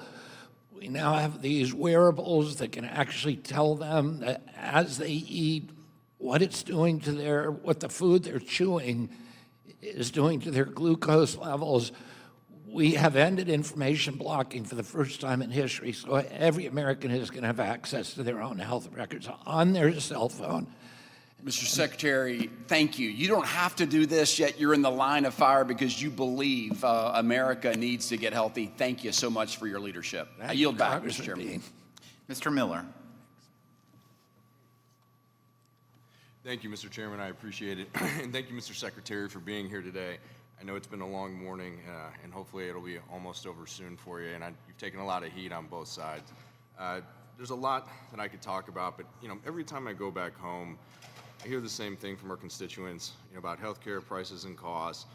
And earlier this Congress, I was one of 17 Republicans who decided to vote for the ACA extension because of the situation that I'm just a fundamental believer that I can't personally pull the rug out from underneath our constituents, at least 22,000 of mine, without providing a solution to the problem. And look, I think when it comes to longevity of life and everything you've done to get this country in better shape and health has been absolutely phenomenal. I myself care a lot about my health and what I put into my body and work out, and truly believe that what I put into my body in terms of eating food is medicine, and you are spot on about that. But I would just love to hear from you, and you've been working with us. Will you commit to working more with us in Congress, in a bipartisan way to make sure that we can find an amicable solution for the healthcare issue that we face in our country? And I just want to go back home and be able to look at, my constituents of the 7th District, which is Cuyahoga, Medina, Wayne, and Holmes, and soon to be Ashland, and just say, this is what we're doing. Here's the plan. We can, bring in more revenues, we can lower the cost, and we can actually make this work for you, something that, the other party, and Speaker Pelosi said, we have to know what's in this legislation, after we pass it, and that is unacceptable. And so really just want to hear from you, path forward and working with you. I'd be very grateful. I mean, in terms of fixing the system, I really think that we need to go to more individual choice and competition. And we need to take the money, and this is what President Trump wants to do, away from the insurance companies and give it to individual Americans to do more direct primary care. If you look at how competitive direct primary care and how convenient it is, there are companies that are offering direct primary care for $100 or less a month, and you get 24-hour service and all your medical costs taken care of, absent catastrophic care.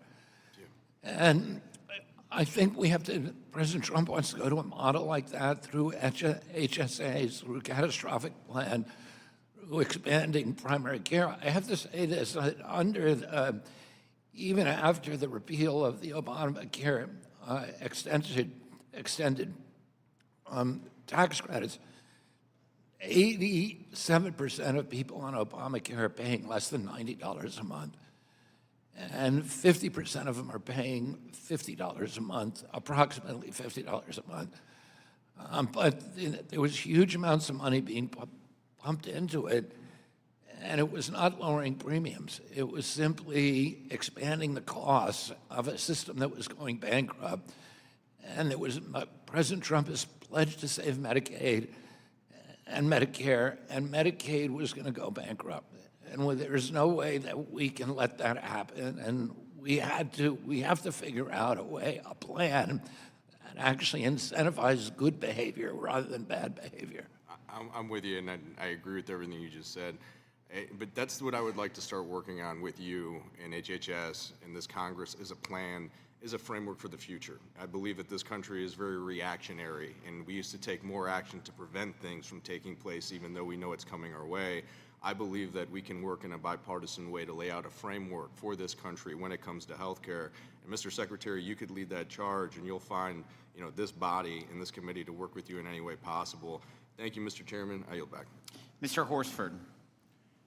Thank you. I want to bring this conversation back to where I think it belongs, and that's with the people that we are all here to represent.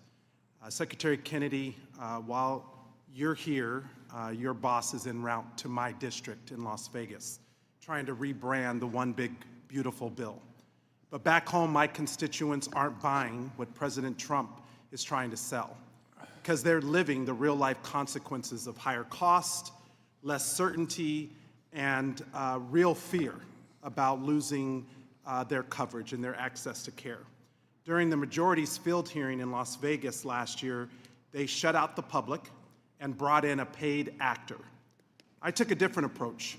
I invited my constituents to share their real stories about what these healthcare cuts would actually mean for them. And what I heard wasn't a matter of politics, but rather of survival. One of those constituents is Deja, a mother of a medically complex child, Shay. Shay was born at 30 weeks. He spent 3 months in the NICU and came home on an oxygen and feeding tube, one he still depends on to survive today. He needs in-home nursing, specialists, and ongoing care, all made possible by Medicaid. Without it, his family would face inaccessible costs and copays, leaving Shay at risk of failing to thrive. I've also heard from another constituent, Richard, who told me that at the beginning of this year, his marketplace premiums went up $1,700 a month. He said he and his wife are effectively out of the economy. They don't go out. They don't get to go to restaurants. There's no discretionary spending because they're just trying to make sure that he has access to care. So families like Deja's and Richard's, to them, the healthcare affordability crisis is real and it's urgent. So let me bring it back to the basics: cost and coverage. What are you doing right now, Mr. Secretary, to lower premiums and to protect coverage for families like Deja's and Richard's? Well, first of all, I would say, Congressman, there are no cuts to Medicaid. You look at the What are you doing, Mr. Secretary? That's my question. Is what are you doing right now? What are your priorities to reduce cost and ensure coverage for the American people? Well, we negotiated the lowest drug prices in history, and we're implementing those now with the MFN. This is one of many things that And how does that address coverage? Well, in terms of insurance coverage, we're doing many, many things within the agency. We are, President Trump is right now with his... What are you doing? You're the Secretary of Health and Human Services. Reclaiming my time. I'm asking about tangible actions and results. To me, the fact that you can't answer a basic question like bringing down cost and coverage, which should be your top priority, not some podcast, but actually addressing the needs of people. Now, like others, I want to make America healthy. I agree with the goal of moving from a sick care system to a true health care system focused on prevention. And prevention starts with the basics: clean air, clean water, and reducing exposures to toxins. So I'm struggling to reconcile the reports that some at EPA are working to roll back protections that would increase exposure to heavy metals in drinking water, arsenic, lead, mercury, and chromium. These are toxins linked to cancer, to heart disease, to stroke, and permanent brain damage in children. So just one question: were you consulted on those efforts to roll back those EPA protections? Yes or no? No, I haven't been, but I'm happy to talk to you right now about a long list of things that we're doing to roll back insurance premiums. And I would begin that with the skin substitutes. Our reform on that is reducing premiums in Medicare by 6% this year. Have you aligned your goals dealing with the reforms to the EPA protections and how that is making people sicker, not healthier? That was my question. Yeah, I could not answer those questions because it's You not can't in my... answer the question as the It's not Secretary. it's not my agency. You don't coordinate with the EPA, Mr. Secretary? Your department is not involved with rolling back protections that would increase exposure to heavy materials, even though it affects people's health? Is that what you're telling me? You don't coordinate? I say, calm down, Congressman. Don't tell me look, healthcare is personal to my constituents like Deja and Richard. Is over. Do not tell me to calm down. Healthcare is real. And if you can't answer basic questions, then maybe come prepared next time. I'm answering the question. You don't give me the chance to answer. You haven't given me a chance to answer. Said you I'm happy didn't, to answer your you question. Said you and weren't you cut me off when I started to answer. You said you started did screaming not at me. consult. Okay, the with time has EPA. expired. We're going to move on. Mr. People Yakum. scream when they don't have much to say. You obviously don't have anything to say because you can't even uphold what it is you're doing to Mr. reduce Horsford, cost you're and 2 minutes coverage. over. Give me a chance to answer the question. We're moving on to Mr. Yakum. It's getting hot in here, Mr. Chairman. Thank you, Mr. Chairman, for holding this hearing today. And thank you, Senator Kennedy, for being here today to highlight the important work that HHS is doing under your leadership. Healthcare is top of mind for Hoosiers, and I regularly hear their concerns about cost, quality, and access to healthcare. During your tenure, HHS has taken significant steps to alleviate these concerns by reducing administrative burden on providers, protecting patients from unapproved compound drugs, and increasing patient access to innovative treatments. Mr. Secretary, under your leadership, HHS has focused on combating fraud and improper payments. That frees up resources for those who need it most. Can you share how you're reducing fraud and protecting taxpayer dollars? I mean, we've implemented across the department all kinds of, we're laser focused on ending fraud.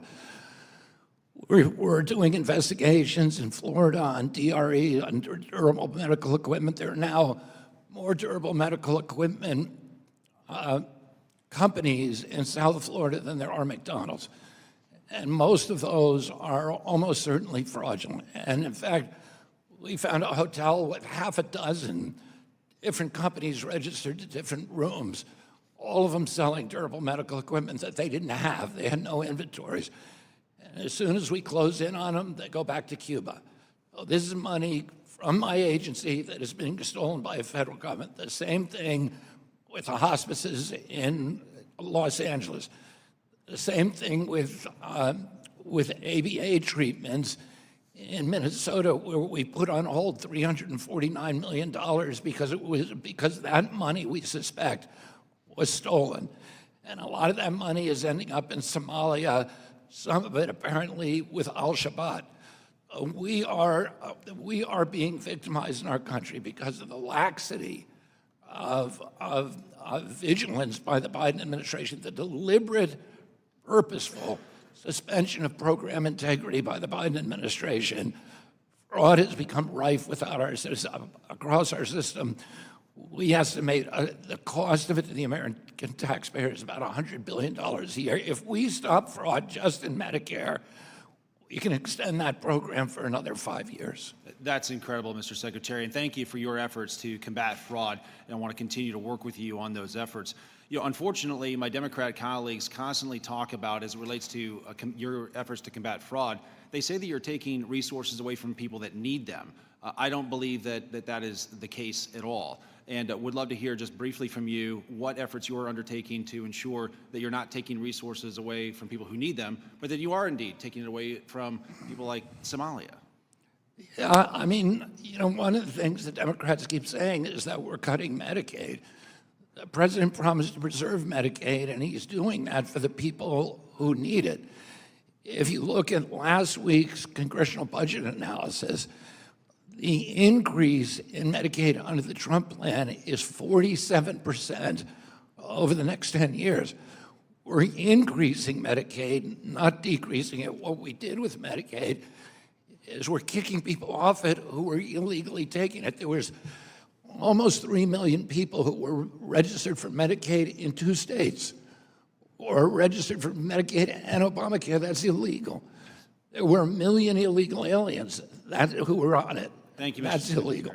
Thank you. And finally, I just want to talk about just thank you for your quick implementation of the Republican-enacted Rural Health Transformation Initiative. Indiana proudly received $209 million of that money.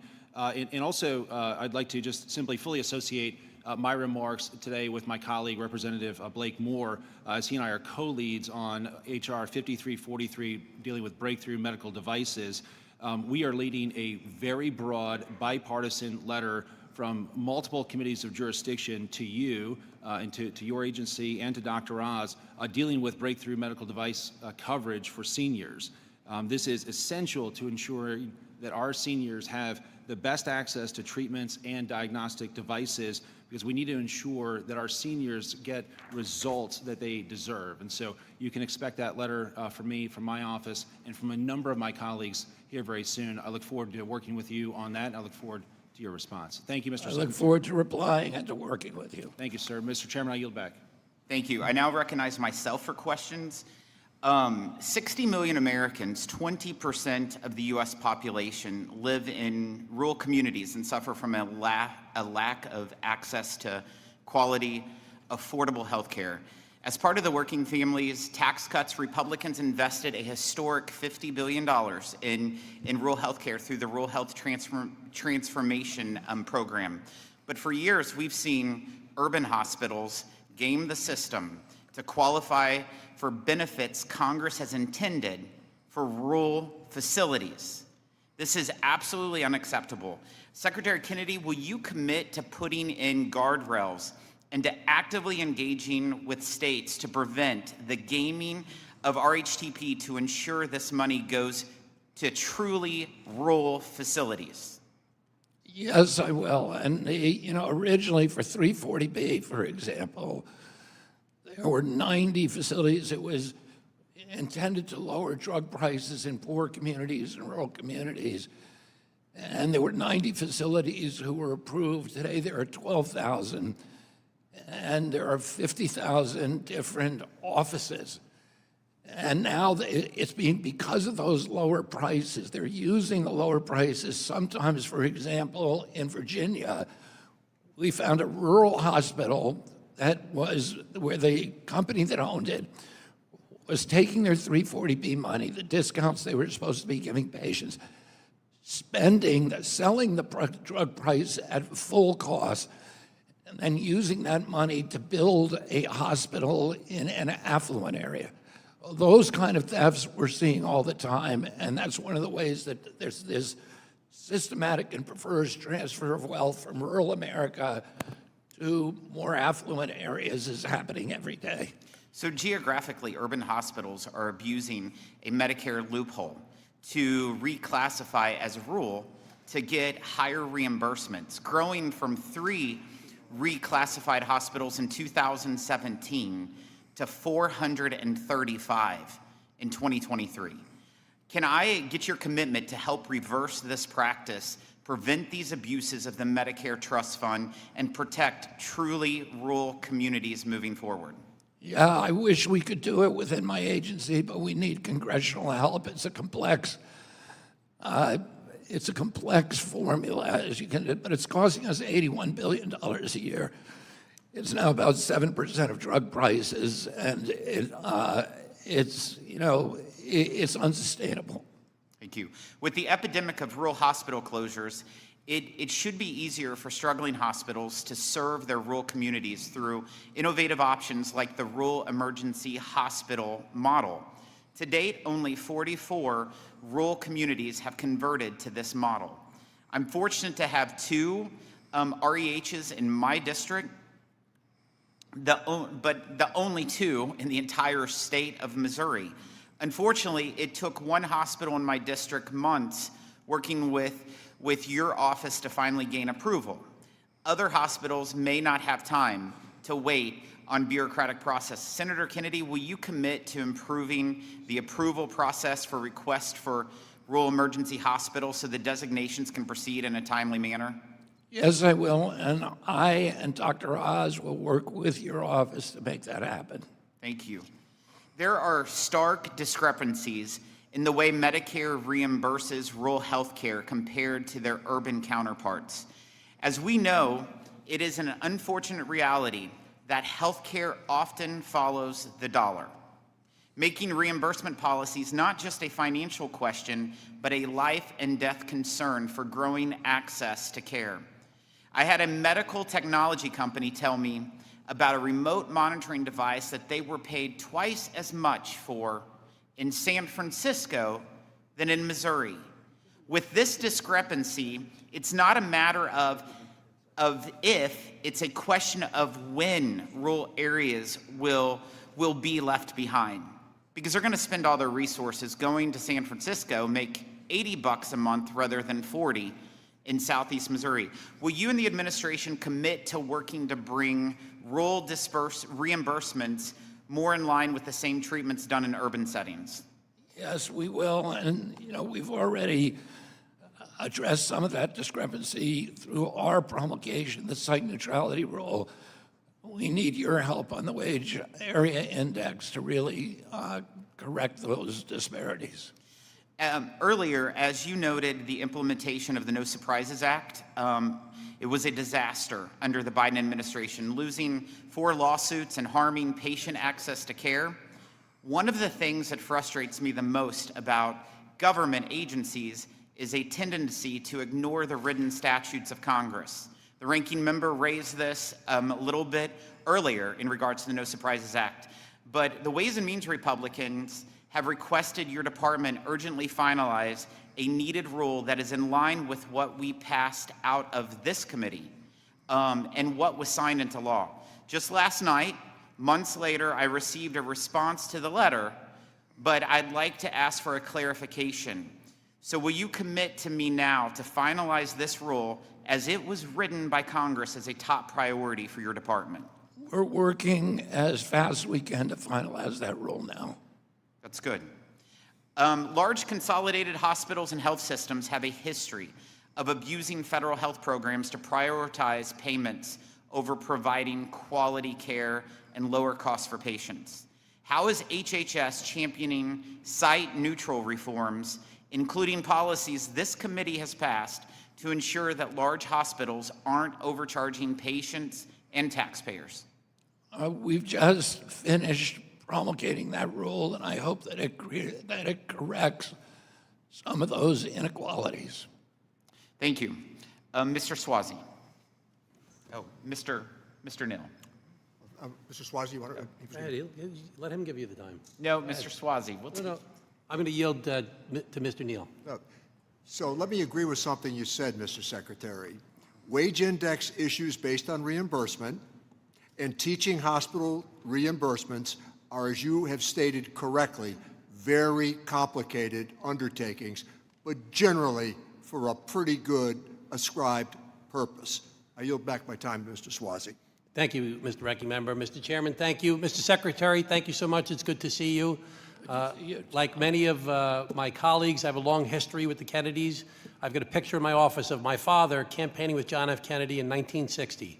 It's been a big inspiration to me throughout my entire life. And as you and I have discussed before, when your dad ran for a senator from New York State, he lived in Glen Cove, my hometown, where I was the young mayor. And you lived in that at home for a little while. And when I was the mayor of Glen Cove in 2007, I invited you to come and speak because you had founded the Riverkeeper about the environmental quality of the Long Island Sound. And you really did a fantastic job and made a tremendous impression on people back in those days. And I applaud some of the things that you're doing. I like the idea of going after the food dyes. I like going after microplastics. I like the idea of doing prevention instead of just treatment and going after chronic disease. But I want to just try and find out how you feel about a quote that you made versus a quote that the president recently said. We've heard it a couple times here today. In June of 2024, you said, talking about America, we've poured our wealth into one military operation after another. As a result, our nation has decayed from within. An epidemic of chronic disease, a plague of addiction, and a historic economic inequality. Now, how does that compare? That's your statement running for president in 2024 to what the president just recently said last week. It's not possible for us to take care of daycare, Medicaid, Medicare, all these individual things. They can do it on a state basis. You can't do it on a federal. We have to take care of one thing, military protecting. We have to guard our country. Now, how do you square that about your beliefs versus the president's belief? Do you agree with what the president said? As I said before earlier, the president's budget reflects his commitment to take care. There was no, it's one of the Head Start program is one of the few programs that was spared. A cut across the agency of 12.5%. He said we can't do daycare, we can't do Medicaid, we can't, put it this way, in practical terms. The president's budget increases the defense budget by $500 billion, and it cuts your agencies by $10 billion or more. Now, how does that square? Especially given your philosophy that you've promoted for decades, that we've got to focus more on taking care of the health of the people of the United States of America and not squander it on foreign military campaigns. How does that jibe? Well, you know, the president is making a lot of tough decisions, and he's making tough decisions because of problems that he inherited. He didn't make up the glyphosate dependence in 98%. No, I'm talking about the increase. No, I understand that. He didn't create the problem in Iran. That was created by I understand that, but he's increasing the budget by $500 billion and cutting the health care of the people of the United States of America. You say he's not cutting Medicaid. Nobody buys that, okay? You say he's not cutting it. We say he is cutting it. He got rid of the premium tax credits. We say that's a major problem for the people of the United States of America. The Democrats had 2 chances to extend the premium tax credits and make them permanent. And they did it neither time, and now you're blaming him for doing it. We just passed it out of the House at the beginning of this year. The Democrats were in power, controlled But both let's not make it houses about of the Democrats president. versus Republicans, Mr. Kennedy. I don't want to do that. I want to be bipartisan. I want to work together. I've applauded you on some of the things that you're doing that are good. But how does it square that he's increasing the defense budget by $500 billion and cutting money for NIH and CDC? The budget, you talk about the budget and the things he's inherited. He's increased the deficit by more than any administration in the history of America as part of the big, beautiful bill. That's not something he inherited. This president has done more to protect public health than any president in history. He's the first one. You guys are the ones that gave us the chronic disease epidemic. We're the unhealthiest population on the face of the earth. That all happened in the past 4 years of the Biden administration? It's you guys? It happened. It was the Kennedy administration. It was the Clinton administration. You've been a politician your entire life. Yes, and you've been involved in public life your whole life as well. Right. Well, I'm not in elected office. You've tried to run for elected office. You decided not to do it on many occasions. I followed you very closely, Bobby. I've never ran for anything. I know you decided not to at the last minute every time. I followed you very... very... What does that have to do with it? I'm saying... You're bringing up the politics, All right. not me. Time is over, Mr. Swazi. Thank you, Mr. Chairman. Thank you. Mr. Thank you, Mr. Secretary. Mr. Secretary, thank you for appearing before us today. I learned one thing. I always wondered why my grandmother always had a picture of JFK and the Pope side by side. And apparently everyone in Connecticut did that as well in Massachusetts. But it showed how much my family appreciated the Kennedy family. We're glad you're here. And that please be advised that members have 2 weeks to submit written questions to be answered later in writing. Those questions and your answers will be made part of the formal hearing record. With that, the committee stands adjourned.